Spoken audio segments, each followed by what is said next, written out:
Doctor Narinder Singh Kapoor की पुस्तक है दर दरवाजे। पहला लेख है प्यार दी व्याकरण। जे किसे नाल प्यार होवे तां रब भी भुलिया रहिंदा है, क्योंकि अपने प्यारे ते रब दी कदे भी इकट्ठियां जां इक्को वेले लोड़ नहीं पैंदी। मुश्किलां मुसीबतां ते विछोड़ियां दे बावजूद प्यार कारण जिंदगी इन्नी भरपूर ते दिलचस्प हो जाती है कि किसी होर शौक जां दिलचस्पी लई थां ही नहीं बचदी। किसे नाल प्यार हो जाए तां मनुख बिना किसी कारण ही मुस्कुराउंदा रहिंदा है ते प्रेमिका नूं वेखण लई आप शीशे सामणे खलोता रहिंदा है। प्यार दे अनुभव दी इन्हां कारणां करके किसी होर अनुभव नाल तुलना नहीं कीती जा सकदी। प्यार दे अनुभव दी यही विलक्षणता हुंदी है। जे किसे नाल प्यार होवे तां किसी होर चीज़ दी लोड़ ही नहीं पैंदी, ते जे किसे नाल भी प्यार ना होवे तां कोई फर्क नहीं पैंदा कि साडे कोल की है। प्यार करना भी पढ़ाई करन वांग ही हुंदा है, क्योंकि प्रेमी प्रेमिका एक दूजे दे विद्यार्थी बन जांदे हन ते दोवें परस्पर प्यार दा नित नवां पाठ पढ़दे पढ़ाउंदे हन। प्यार दी सूझ सोझी ते समझ दा जंदरा किसी होर कुंजी नाल नहीं खुलदा। प्यार च एक दे जंदरे दी कुंजी दूजे कोल हुंदी है ते दोहां ने एक दूजे दे भेत सांभे हुंदे हन ते एक दूजे नूं अंदरों घुट के फड़िया हुंदा है। प्यार करन दी इच्छा शरीर विच काम शक्ति दे उपजण कारण ते प्रसिद्ध महान सोहणे ते प्रसन्न होण दी इच्छा विचों उपजदी है। काम विचों प्यार उपजदा है, प्यार विचों काम नहीं उपजदा, पर लगदा इवें है जिवें प्यार दी इच्छा पहलां ते मिलाप दी इच्छा मगरों उपजदी है। उंज सारियां चीज़ां नूं मनुख किसी म्याद तक ही चाहुंदा है, पर केवल प्यार है जिसदी भुख घटदी नहीं, निरंतर वधदी जांदी है। जीवन विच प्रसिद्धि ते पैसे वांग मनुख जिन्ने प्यार लई तंगदा है उन्ना उहनूं मिलदा नहीं, इसलिए उस वास्ते यात्रा कदे मुकदी नहीं। प्यार दौरान प्रेमी नूं निरंतर यात्रा ते प्रेमिका नूं निरंतर उਡੀਕ करन दा एहसास हुंदा है। उंज तां संसार च भांत-भांत दे फलसफे ते सोचां हन, पर प्रेमी प्रेमिका एक दूजे बारे ही सोचदे हन। ਉਹ ਸੋਚਦੇ ਘੱਟ ਤੇ ਮਹਿਸੂਸ ਵਧੇਰੇ ਕਰਦੇ ਹਨ। ਉਹ ਜੋ ਕੁਝ ਕਹਿੰਦੇ ਸੁਣਦੇ ਹਨ ਉਹ ਕਿਸੇ ਨੂੰ ਨਹੀਂ ਦੱਸਦੇ। ਇੱਕ ਦੂਜੇ ਦੀਆਂ ਗੱਲਾਂ ਨੂੰ ਉਹ ਸੋਨੇ ਦੀਆਂ ਮੋਹਰਾਂ ਵਾਂਗ ਲੁਕਾ ਲੈਂਦੇ ਹਨ। ਇੱਕ ਦੂਜੇ ਲਈ ਪ੍ਰੇਮੀ ਪ੍ਰੇਮਿਕਾ ਸਿਰ ਤੋਂ ਪੈਰਾਂ ਤੱਕ, ਅੱਖਾਂ ਤੇ ਪੈਰਾਂ ਤੋਂ ਸਿਰ ਤੱਕ ਕੰਨ ਬਣ ਜਾਂਦੇ ਹਨ। ਇਵੇਂ ਪਿਆਰ 'ਚ ਦੂਜੇ ਰਾਹੀਂ ਆਪਣੇ ਆਪ ਦੀ ਸੋਝੀ ਮਿਲਦੀ ਹੈ ਤੇ ਆਪਣੀ ਪਸੰਦ ਦੇ ਸਹੀ ਹੋਣ ਦੀ ਪੁਸ਼ਟੀ ਹੁੰਦੀ ਹੈ। ਜੇ ਮਨੁੱਖ ਨੇ ਪਿਆਰ ਨਾ ਕੀਤਾ ਹੁੰਦਾ ਤਾਂ ਉਹਨੇ ਆਤਮਾ ਤੇ ਰੱਬ ਨੂੰ ਵੀ ਨਹੀਂ ਸੀ ਸਿਰਜਣਾ। ਪ੍ਰੇਮੀ ਵਿੱਚ ਰੱਬ ਵਾਲੇ ਤੇ ਰੱਬ ਵਿੱਚ ਪ੍ਰੇਮੀ ਵਾਲੇ ਗੁਣ ਹੁੰਦੇ ਹਨ। ਇਸੇ ਕਾਰਨ ਪਿਆਰ ਦੌਰਾਨ ਪ੍ਰੇਮੀ ਪ੍ਰੇਮਿਕਾ ਇੱਕ ਦੂਜੇ ਲਈ ਰੱਬ ਬਣ ਜਾਂਦੇ ਹਨ ਤੇ ਉਹਨਾਂ ਨੂੰ ਇੱਕ ਦੂਜੇ ਤੋਂ ਰੱਬ ਵਾਲਾ ਆਸਰਾ ਮਿਲਦਾ ਹੈ। ਜੀਵਨ ਦਾ ਸਭ ਤੋਂ ਡੂੰਘਾ ਆਨੰਦ ਇਸ ਅਹਿਸਾਸ ਵਿੱਚੋਂ ਮਿਲਦਾ ਹੈ ਕਿ ਕੋਈ ਸਾਨੂੰ ਲੁਕ ਲੁਕ ਕੇ ਵੇਖਦਾ ਹੈ ਤੇ ਵੇਖ ਕੇ ਹੌਕੇ ਭਰਦਾ ਹੈ। ਪੁਰਸ਼ ਇਸਤਰੀ ਨੂੰ ਵੇਖ ਕੇ ਨਿਹਾਲ ਹੁੰਦਾ, ਜਦਕਿ ਇਸਤਰੀ ਪੁਰਸ਼ ਨੂੰ ਸੁਣ ਕੇ ਪ੍ਰਸੰਨ ਹੁੰਦੀ ਹੈ। ਇਸ ਤਰ੍ਹਾਂ ਤਸਵੀਰਾਂ ਹੁੰਦੀਆਂ ਹਨ ਸਜਾਉਣ ਤੇ ਵੇਖਣ ਲਈ, ਪੁਰਸ਼ ਸਮੱਸਿਆਵਾਂ ਹੁੰਦੇ ਹਨ ਸਮਝਣ ਤੇ ਸੁਲਝਾਉਣ ਲਈ। ਇਵੇਂ ਪਿਆਰ ਵਿੱਚ ਪ੍ਰੇਮੀ ਪ੍ਰੇਮਿਕਾ ਦੋਹਾਂ ਨੂੰ ਅੰਤਾਂ ਦੇ ਰੁਝੇਵੇਂ ਮਿਲ ਜਾਂਦੇ ਹਨ ਤੇ ਉਹ ਆਪਣੇ ਆਪ ਬਾਰੇ ਸੋਚਣਾ ਭੁੱਲ ਜਾਂਦੇ ਹਨ, ਕਿਉਂਕਿ ਦੂਜੇ ਬਾਰੇ ਸੋਚਦਿਆਂ ਹੀ ਉਹਨਾਂ ਨੂੰ ਆਪਣੇ ਜਿਉਂਦੇ ਹੋਣ ਦਾ ਅਹਿਸਾਸ ਹੁੰਦਾ ਹੈ। ਪ੍ਰੇਮਿਕਾ ਨੂੰ ਇਸ ਲਈ ਪਿਆਰ ਨਹੀਂ ਕੀਤਾ ਜਾਂਦਾ ਕਿ ਉਹ ਸੋਹਣੀ ਹੁੰਦੀ ਹੈ, ਸਗੋਂ ਇਸ ਲਈ ਕੀਤਾ ਜਾਂਦਾ ਹੈ ਕਿਉਂਕਿ ਉਹ ਹੁੰਦੀ ਹੈ। ਜੇ ਕੋਈ ਮਿੱਠ ਬੋਲੜੀ ਵੀ ਹੋਵੇ ਤੇ ਸੋਹਣੀ ਵੀ ਹੋਵੇ ਤਾਂ ਸਮਝ ਨਹੀਂ ਆਉਂਦੀ ਕਿ ਉਹਨੂੰ ਵੇਖੀ ਜਾਈਏ ਕਿ ਸੁਣਦੇ ਰਹੀਏ। ਜੇ ਕੋਈ ਸਿਆਣਾ ਵੀ ਹੋਵੇ ਤੇ ਚੰਗਾ ਵੀ ਲੱਗਦਾ ਹੋਵੇ ਤਾਂ ਪ੍ਰੇਮਿਕਾ ਨੂੰ ਸੁੱਝਦਾ ਨਹੀਂ ਕਿ ਉਹ ਉਹਨੂੰ ਕਿਹੜੇ ਸੰਦੂਕ 'ਚ ਲੁਕਾ ਲਵੇ। ਇਸੇ ਕਾਰਨ ਪ੍ਰੇਮੀ ਪ੍ਰੇਮਿਕਾ ਇੱਕ ਦੂਜੇ ਨੂੰ ਵੇਖ ਸੁਣ ਕੇ ਰੱਜਦੇ ਨਹੀਂ। ਪ੍ਰੇਮੀ ਪ੍ਰੇਮਿਕਾ ਇੱਕ ਦੂਜੇ ਨੂੰ ਪਿਆਰ ਕਰਨ ਦੇ ਮਾਹਰ ਬਣ ਜਾਂਦੇ ਹਨ। ਇਸੇ ਕਾਰਨ ਪ੍ਰੇਮੀ ਪ੍ਰੇਮਿਕਾ ਦੀ ਮੁਸਕਰਾਹਟ ਵਿੱਚੋਂ ਆਪਣੀ ਚੰਗੀ ਕਿਸਮਤ ਦੇ ਸਾਰੇ ਰੰਗ ਵੇਖ ਲੈਂਦਾ ਹੈ ਤੇ ਲੰਮੇ ਵਿਛੋੜੇ ਉਪਰੰਤ ਜੇ ਪ੍ਰੇਮਿਕਾ ਪ੍ਰੇਮੀ ਦਾ ਹਾਲ ਚਾਲ ਪੁੱਛ ਲਵੇ ਤਾਂ ਪ੍ਰੇਮੀ ਦੇ ਸਾਰੇ ਦਰਦ ਤੇ ਦੁੱਖ ਮੁਸਕਰਾਉਣ ਲੱਗ ਪੈਂਦੇ ਹਨ ਤੇ ਦੋਵੇਂ ਆਪਣੇ ਆਪ ਨੂੰ ਮਰੀਜ਼ ਤੇ ਦੂਜੇ ਨੂੰ ਡਾਕਟਰ ਸਮਝਣ ਲੱਗ ਪੈਂਦੇ ਹਨ। ਵਿਛੜੇ ਹੋਏ ਪ੍ਰੇਮੀ ਪ੍ਰੇਮਿਕਾ ਇੱਕ ਦੂਜੇ ਦਾ ਨਾਂ ਮਿੱਠੜੇ ਦਰਦ ਨਾਲ ਪੁਕਾਰਦੇ ਹਨ। ਪ੍ਰੇਮੀਆਂ ਨੂੰ ਆਪਣੇ ਪਿਆਰ ਦੇ ਦਰਦ ਦਾ ਬੜਾ ਡੂੰਘਾ ਅਨੁਭਵ ਹੁੰਦਾ ਹੈ। ਪਿਆਰ ਸਧਾਰਨ ਇਸਤਰੀਆਂ ਹੀ ਕਰਦੀਆਂ ਹਨ, ਜਦੋਂ ਕਿ ਬਹੁਤ ਸੁੰਦਰ ਇਸਤਰੀਆਂ ਪਿਆਰ ਨਹੀਂ ਕਰਦੀਆਂ। ਉਹ ਹੋਰ ਸੁੰਦਰ ਬਣਨ 'ਚ ਰੁੱਝੀਆਂ ਰਹਿੰਦੀਆਂ ਹਨ। ਉਂਝ ਪਿਆਰ ਦਾ ਰੰਗ ਚੜ੍ਹਨ ਕਰਕੇ ਸਧਾਰਨ ਇਸਤਰੀ ਵਿੱਚੋਂ ਵੀ ਬੜੀ ਲਿਸ਼ਕ ਪੈਂਦੀ ਹੈ ਤੇ ਉਹਦੇ ਚਿਹਰੇ ਤੇ ਮਲਾਈ ਆ ਜਾਂਦੀ ਹੈ। ਜਦੋਂ ਸਾਨੂੰ ਕੋਈ ਅਜਿਹਾ ਮਿਲ ਜਾਂਦਾ ਹੈ ਜਿਸ ਲਈ ਅਸੀਂ ਮਰਨ ਲਈ ਵੀ ਤਿਆਰ ਹੋ ਜਾਂਦੇ ਹਾਂ, ਤਾਂ ਇਹੀ ਉਹ ਸਮਾਂ ਹੁੰਦਾ ਜਦੋਂ ਅਸੀਂ ਤਿਆਰ ਮਰਨ ਲਈ ਹੁੰਦੇ ਹਾਂ, ਪਰ ਪੂਰੀ ਸ਼ਿੱਦਤ ਨਾਲ ਜਿਉਂਦੇ ਹਾਂ। ਪਿਆਰ ਵਿੱਚ ਪੈਣ ਵਾਲੇ ਵਿਘਨ ਪਿਆਰ ਨੂੰ ਦਿਲਚਸਪ ਬਣਾਉਂਦੇ ਹਨ। ਜਿਵੇਂ ਦਰਿਆ ਦੇ ਵਹਿਣ 'ਚ ਆਉਣ ਵਾਲੇ ਪੱਥਰ ਦਰਿਆ ਦਾ ਸੰਗੀਤ ਉਪਜਾਉਂਦੇ ਹਨ। ਜਿਸ ਪਿਆਰ ਵਿੱਚ ਤੇ ਮਿਲਾਪ ਵਿੱਚ ਵਿਘਨ ਨਹੀਂ ਪੈਂਦਾ, ਉਸ 'ਚ ਡੂੰਘਾਈ ਵੀ ਨਹੀਂ ਉਪਜਦੀ। ਹਰੇਕ ਪ੍ਰਾਪਤੀ ਜੱਦੋ-ਜਹਿਦ ਦੇ ਅਨੁਪਾਤ ਵਿੱਚ ਹੀ ਮਹੱਤਵਪੂਰਨ ਹੁੰਦੀ ਹੈ। ਡੂੰਘੇ ਪਿਆਰ ਵਿੱਚ ਸਭ ਕੁਝ ਮਾਫ਼ ਕਰਨ ਦੀ ਉਦਾਰਤਾ ਹੁੰਦੀ ਹੈ। ਡੂੰਘੇ ਪਿਆਰ ਦੇ ਰਿਸ਼ਤੇ ਵਿੱਚ ਭਾਵੇਂ ਕਿਸੇ ਗੱਲ ਤੇ ਅਸਹਿਮਤੀ ਹੋਵੇ, ਪਰ ਗਲਵੱਕੜੀ ਪਈ ਰਹਿੰਦੀ ਹੈ। ਯਾਦ ਹਮੇਸ਼ਾ ਪ੍ਰੇਮੀ ਪ੍ਰੇਮਿਕਾ ਦੀ ਹੀ ਆਉਂਦੀ ਹੈ, ਦੋਸਤ ਸਹੇਲੀ ਦੀ ਨਹੀਂ, ਕਿਉਂਕਿ ਦੋਸਤ ਸਹੇਲੀ ਨੂੰ ਜਦੋਂ ਚਾਹੀਏ ਮਿਲਿਆ ਜਾ ਸਕਦਾ ਹੈ। ਪਿਆਰ ਵਿੱਚ ਇੱਕ ਦੂਜੇ ਦਾ ਖੱਤ ਦੋਸਤ ਸਹੇਲੀ ਨੂੰ ਵਿਖਾਇਆ ਹੀ ਨਹੀਂ ਜਾਂਦਾ। ਖੱਤ ਬਾਰੇ ਰਾਏ ਵੀ ਪੁੱਛੀ ਜਾਂਦੀ ਹੈ ਤੇ ਜਵਾਬ ਦੇਣ ਸੰਬੰਧੀ ਸਲਾਹ ਵੀ ਲਈ ਜਾਂਦੀ ਹੈ, ਕਿਉਂਕਿ ਪ੍ਰੇਮ ਪੱਤਰ ਵਾਰਤਕ ਵਿੱਚ ਗਜ਼ਲ ਵਾਂਗ ਲਿਖੇ ਜਾਂਦੇ ਹਨ। ਪ੍ਰੇਮ ਪੱਤਰ ਚੁੰਮਣਾ ਨਾਲੋਂ ਵੀ ਵਧੇਰੇ ਆਨੰਦ ਦਿੰਦੇ ਹਨ। ਪ੍ਰੇਮ ਪੱਤਰ ਲਿਖਣ ਵਾਲਿਆਂ ਦੇ ਦਿਲ ਦੀ ਤਸਵੀਰ ਹੁੰਦੇ ਹਨ। ਪਿਆਰ ਵਿੱਚੋਂ ਸਵਰਗ ਵਾਲਾ ਆਨੰਦ ਮਿਲਦਾ ਹੈ, ਪਰ ਜੇ ਪਿਆਰ ਟੁੱਟ ਜਾਏ ਤਾਂ ਉਹ ਨਰਕ ਵਾਂਗ ਪਰੇਸ਼ਾਨ ਕਰਦਾ ਹੈ। ਇਸੇ ਕਰਕੇ ਕਹਿੰਦੇ ਹਨ ਕਿ ਪਿਆਰ ਦੇ ਅਨੁਭਵ ਵਿੱਚ ਸਾਰੇ ਅਨੁਭਵ ਆ ਜਾਂਦੇ ਹਨ। ਪਿਆਰ ਕਰਨ ਤੇ ਕਿਸੇ ਦਾ ਪਿਆਰ ਪ੍ਰਾਪਤ ਕਰਨ ਦੀ ਇੱਛਾ ਸਾਡੇ ਸੰਪੂਰਨ ਭਾਂਤ ਤੰਦਰੁਸਤ ਹੋਣ ਦਾ ਪ੍ਰਮਾਣ ਹੁੰਦੀ ਹੈ। ਇਹੀ ਕਾਰਨ ਹੈ ਕਿ ਪਿਆਰ ਦਾ ਅਨੁਭਵ ਅਕਸਰ ਜਵਾਨੀ 'ਚ ਹੁੰਦਾ ਹੈ। ਜਵਾਨੀ 'ਚ ਹਰ ਕੋਈ ਸਮਝਦਾ ਹੈ ਕਿ ਜੀਵਨ ਦਾ ਉਦੇਸ਼ ਪਿਆਰ ਕਰਨਾ ਹੀ ਹੈ। ਪਿਆਰ ਦਾ ਪਹਿਲਾ ਅਨੁਭਵ ਜਵਾਨੀ 'ਚ ਇਸ ਲਈ ਵਾਪਰਦਾ ਹੈ ਕਿਉਂਕਿ ਤੂਫਾਨੀ ਤੀਬਰਤਾ ਵਾਲੇ ਇਸ ਅਨੁਭਵ ਨੂੰ ਸਹਿਣ ਦੀ ਸਮਰੱਥਾ ਕੇਵਲ ਜਵਾਨੀ 'ਚ ਹੁੰਦੀ ਹੈ। ਪਿਆਰ ਦੇ ਅਨੁਭਵ ਦਾ ਮੁੱਢਲਾ ਦੌਰ ਇੰਨਾ ਸ਼ਕਤੀਸ਼ਾਲੀ ਹੁੰਦਾ ਹੈ ਕਿ ਸਰੀਰਕ ਤੇ ਭਾਵਕ ਪੱਖੋਂ ਕਮਜ਼ੋਰ ਵਿਅਕਤੀ ਇਸ ਦੀ ਸ਼ਿੱਦਤ ਨਾਲ ਉਖੜ ਜਾਣ ਕਰਕੇ ਅਕਸਰ ਆਤਮਘਾਤ ਕਰ ਲੈਂਦੇ ਹਨ। ਕਿਸੇ ਹੋਰ ਬਾਰੇ ਆਪਣੇ ਤੋਂ ਵਧੇਰੇ ਸੋਚਣਾ ਤੇ ਕਿਸੇ ਹੋਰ ਨੂੰ ਆਪਣੇ ਨਾਲੋਂ ਤਰਜੀਹ ਦੇਣ ਲੱਗ ਪੈਣਾ ਪਿਆਰ ਹੋ ਜਾਣ ਦੇ ਮੁੱਢਲੇ ਸੰਕੇਤ ਹੁੰਦੇ ਹਨ। ਪਿਆਰ ਜੀਵਨ ਦਾ ਸਭ ਤੋਂ ਵੱਡਾ ਪਰ ਇੱਕੋ ਵੇਲੇ ਮਨੁੱਖ ਜਾਤੀ ਦਾ ਸਭ ਤੋਂ ਪੁਰਾਣਾ ਅਨੁਭਵ ਤੇ ਹਰ ਪੱਖੋਂ ਸੱਜਰਾ ਅਹਿਸਾਸ ਵੀ ਹੁੰਦਾ ਹੈ। ਇਸੇ ਕਰਕੇ ਸਭ ਤੋਂ ਪੁਰਾਣੇ ਇਸ ਅਨੁਭਵ ਬਾਰੇ ਵੀ ਹਰ ਕਿਸੇ ਕੋਲ ਬਹੁਤ ਕੁਝ ਨਵਾਂ ਕਹਿਣ ਦੀ ਯੋਗਤਾ ਹੁੰਦੀ ਹੈ। ਇਹੀ ਕਾਰਨ ਹੈ ਕਿ ਪਿਆਰ ਬਾਰੇ ਅਨੇਕਾਂ ਵਿਆਖਿਆਵਾਂ ਦੇ ਬਾਵਜੂਦ ਇਹ ਅਨੁਭਵ ਨਿਵੇਕਲਾ ਪ੍ਰਤੀਤ ਹੁੰਦਾ ਹੈ। ਜਿਸ ਨੂੰ ਵੀ ਪਿਆਰ ਦਾ ਅਨੁਭਵ ਹੁੰਦਾ ਹੈ, ਉਹ ਸਮਝਦਾ ਹੈ ਕਿ ਅਜਿਹਾ ਸਭ ਕੁਝ ਪਹਿਲੀ ਵਾਰ ਤੇ ਕੇਵਲ ਉਸ ਨਾਲ ਵਾਪਰ ਰਿਹਾ ਹੈ।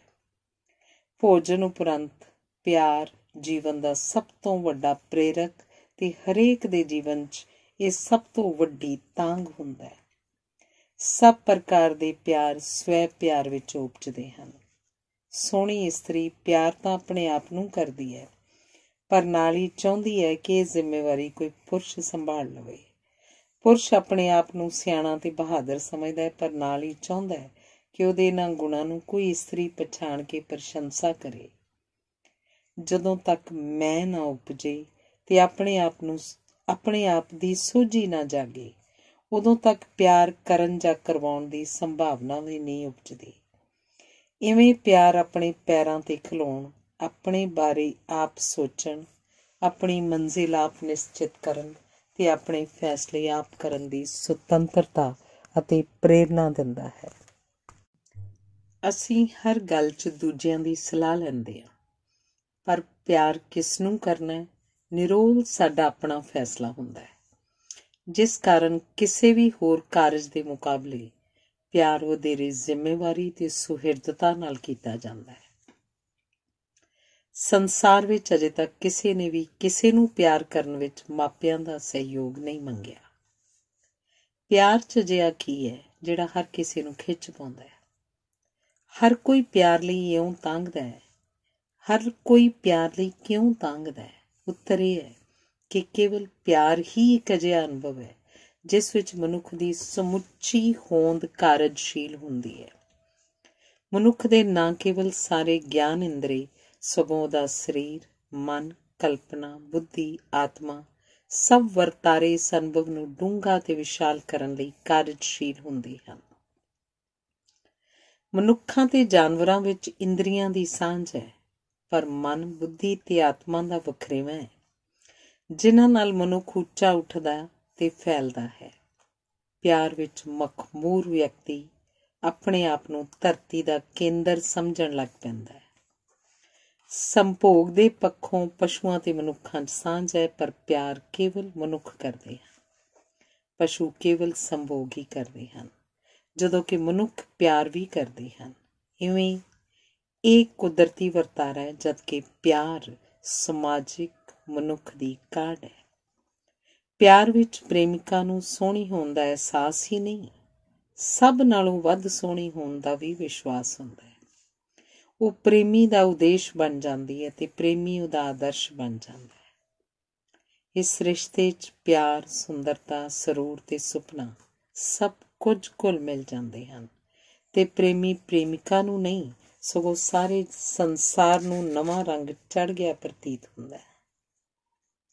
ਪਿਆਰ ਵਿੱਚ ਸਾਡੀਆਂ ਅੱਖਾਂ ਵੇਖਦੀਆਂ ਹੀ ਨਹੀਂ, ਨਿਹਾਰਦੀਆਂ ਵੀ ਹਨ। ਜਿਹੜਾ ਸਾਡੀਆਂ ਅੱਖਾਂ ਨੂੰ ਜੱਚ ਜਾਵੇ, ਉਸਨੂੰ ਵਧੇਰੇ ਅੱਖਾਂ ਖੋਲ੍ਹ ਕੇ ਵੇਖਿਆ ਤੇ ਅੱਖਾਂ ਬੰਦ ਕਰਕੇ ਮਾਣਿਆ ਜਾਂਦਾ ਹੈ। ਉਸਨੂੰ ਅਸੀਂ ਮੁੜ ਮੁੜ ਵੇਖਦੇ ਹਾਂ ਤੇ ਵੇਖਦੇ ਰਹਿਣਾ ਚਾਹੁੰਦੇ ਹਾਂ। ਉਹਨੂੰ ਵੇਖਦਿਆਂ ਸਾਨੂੰ ਆਪਣਾ ਸਭ ਕੁਝ ਵੀ ਸੋਹਣਾ ਲੱਗਣ ਲੱਗ ਪੈਂਦਾ ਹੈ।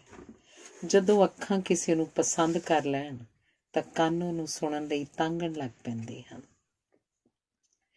ਕਈਆਂ ਦੇ ਨੈਣ ਨਕਸ਼ ਬੜੇ ਲੁਭਾਵਨੇ ਹੁੰਦੇ ਹਨ, ਪਰ ਉਹਨਾਂ ਦੀ ਬੋਲਬਾਣੀ ਬੜੀ ਰੁੱਖੀ ਹੁੰਦੀ ਹੈ ਤੇ ਸੁਣਨ ਵਾਲੇ ਦੇ ਕੰਨ ਅਜਿਹੇ ਵਿਅਕਤੀ ਨੂੰ ਪਿਆਰ ਕਰਨ ਦੀ ਹਾਮੀ ਨਹੀਂ ਭਰਦੇ। ਅੱਖਾਂ ਤੇ ਕੰਨਾਂ ਦੋਹਾਂ ਦੀ ਪ੍ਰਵਾਨਗੀ ਤੋਂ ਬਿਨਾਂ ਕਿਸੇ ਨੂੰ ਪਿਆਰ ਕਰਨ ਦੀ ਸੰਭਾਵਨਾ ਨਹੀਂ ਉਪਜਦੀ। ਕਿਸੇ ਦੀ ਬੋਲਬਾਣੀ ਤੋਂ ਸਾਨੂੰ ਉਹਦੀ ਮਾਨਸਿਕ ਪੱਧਰ, ਸਲੀਕੇ ਤੇ ਚੱਜ ਆਚਾਰ ਦਾ ਪਤਾ ਲੱਗਦਾ ਹੈ। ਜੇ ਕਿਸੇ ਦੇ ਲੱਛਣ ਪ੍ਰਭਾਵਿਤ ਨਾ ਕਰਨ ਤਾਂ ਉਹਦੇ ਸੋਹਣੇ ਨੈਣ ਨਕਸ਼ਾਂ ਦਾ ਜਾਦੂ ਵੀ ਬੇਅਸਰ ਹੋ ਜਾਂਦਾ ਹੈ। ਮੁੱਢਲੇ ਰੂਪ ਵਿੱਚ ਪੁਰਸ਼ ਇਸਤਰੀ ਦੀ ਸੁੰਦਰਤਾ ਤੋਂ ਤੇ ਇਸਤਰੀ ਪੁਰਸ਼ ਦੇ ਵਿਹਾਰ ਤੋਂ ਪ੍ਰਭਾਵਿਤ ਹੁੰਦੀ ਹੈ। ਕਿਸੇ ਦੇ ਨੈਣ ਨਕਸ਼ ਤੇ ਉਹਦਾ ਵਿਹਾਰ ਉਦੋਂ ਤੱਕ ਹੀ ਚੰਗਾ ਲੱਗਦਾ ਹੈ ਜਦੋਂ ਤੱਕ ਉਹ ਬੋਲਦਾ ਨਹੀਂ। ਬੋਲਣ ਨਾਲ ਸਾਡਾ ਧਿਆਨ ਉਹਦੇ ਅੰਤਰੀਵ ਗੁਣਾਂ ਤੇ ਕੇਂਦਰਿਤ ਹੋ ਜਾਂਦਾ ਹੈ।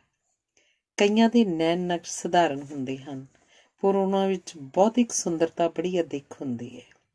ਸੋਹਣੇ ਹੋਣਾ ਇਸਤਰੀ ਦਾ ਗੁਣ ਹੈ, ਸਿਆਣੇ ਤੇ ਗੁਣਵਾਨ ਹੋਣਾ ਪੁਰਸ਼ ਦਾ ਲੱਛਣ ਹੈ।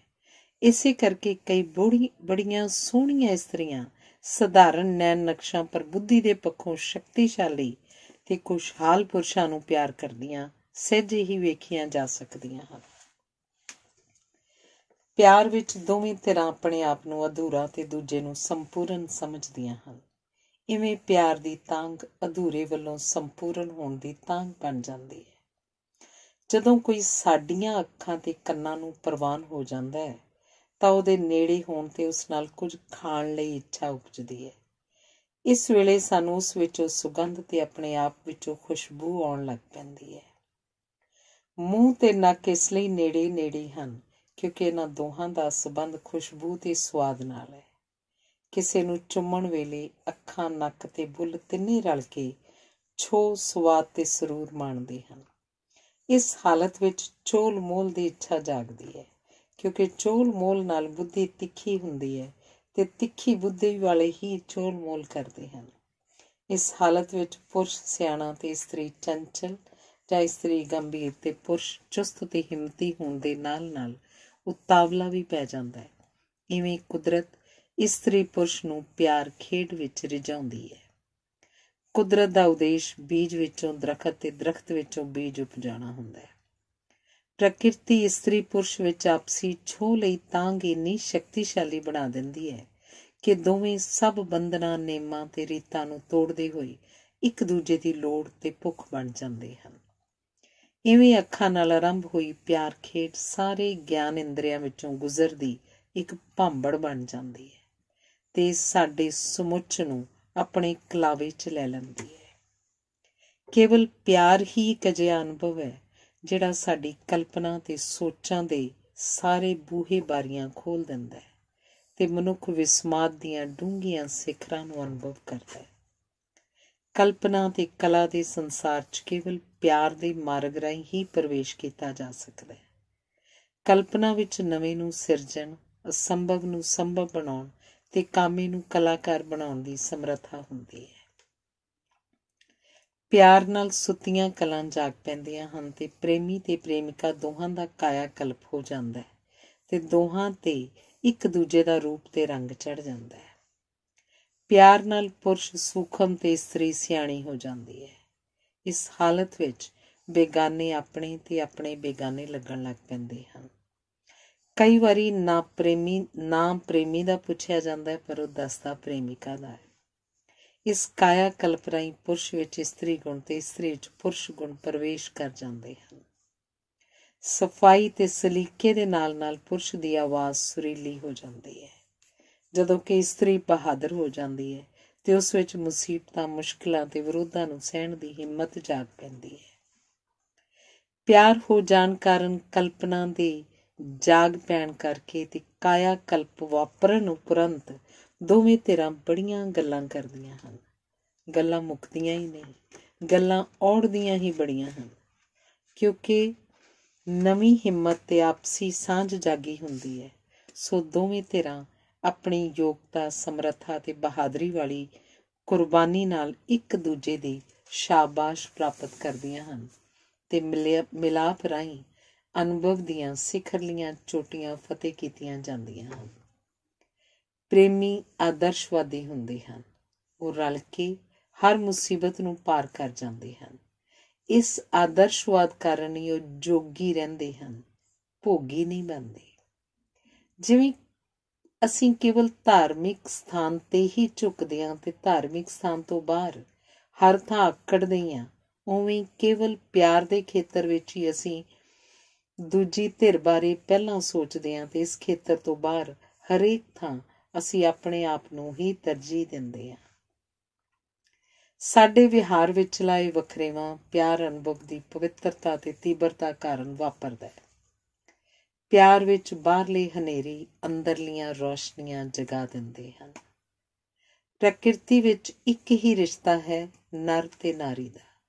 ਇਸ ਰਿਸ਼ਤੇ ਵਿੱਚ ਕੋਈ ਰੁਕਾਵਟ ਜਾਂ ਬੰਧਨ ਨਹੀਂ, ਜਦੋਂ ਕਿ ਮਨੁੱਖ ਦੇ ਉਸਾਰੇ ਸਮਾਜਿਕ ਰਿਸ਼ਤੇ ਬੰਧਨਾਂ, ਰੁਕਾਵਟਾਂ, ਮਨਾਹੀਆਂ ਦੇ ਹੀ ਵੱਖ-ਵੱਖ ਨਾਮ ਹਨ।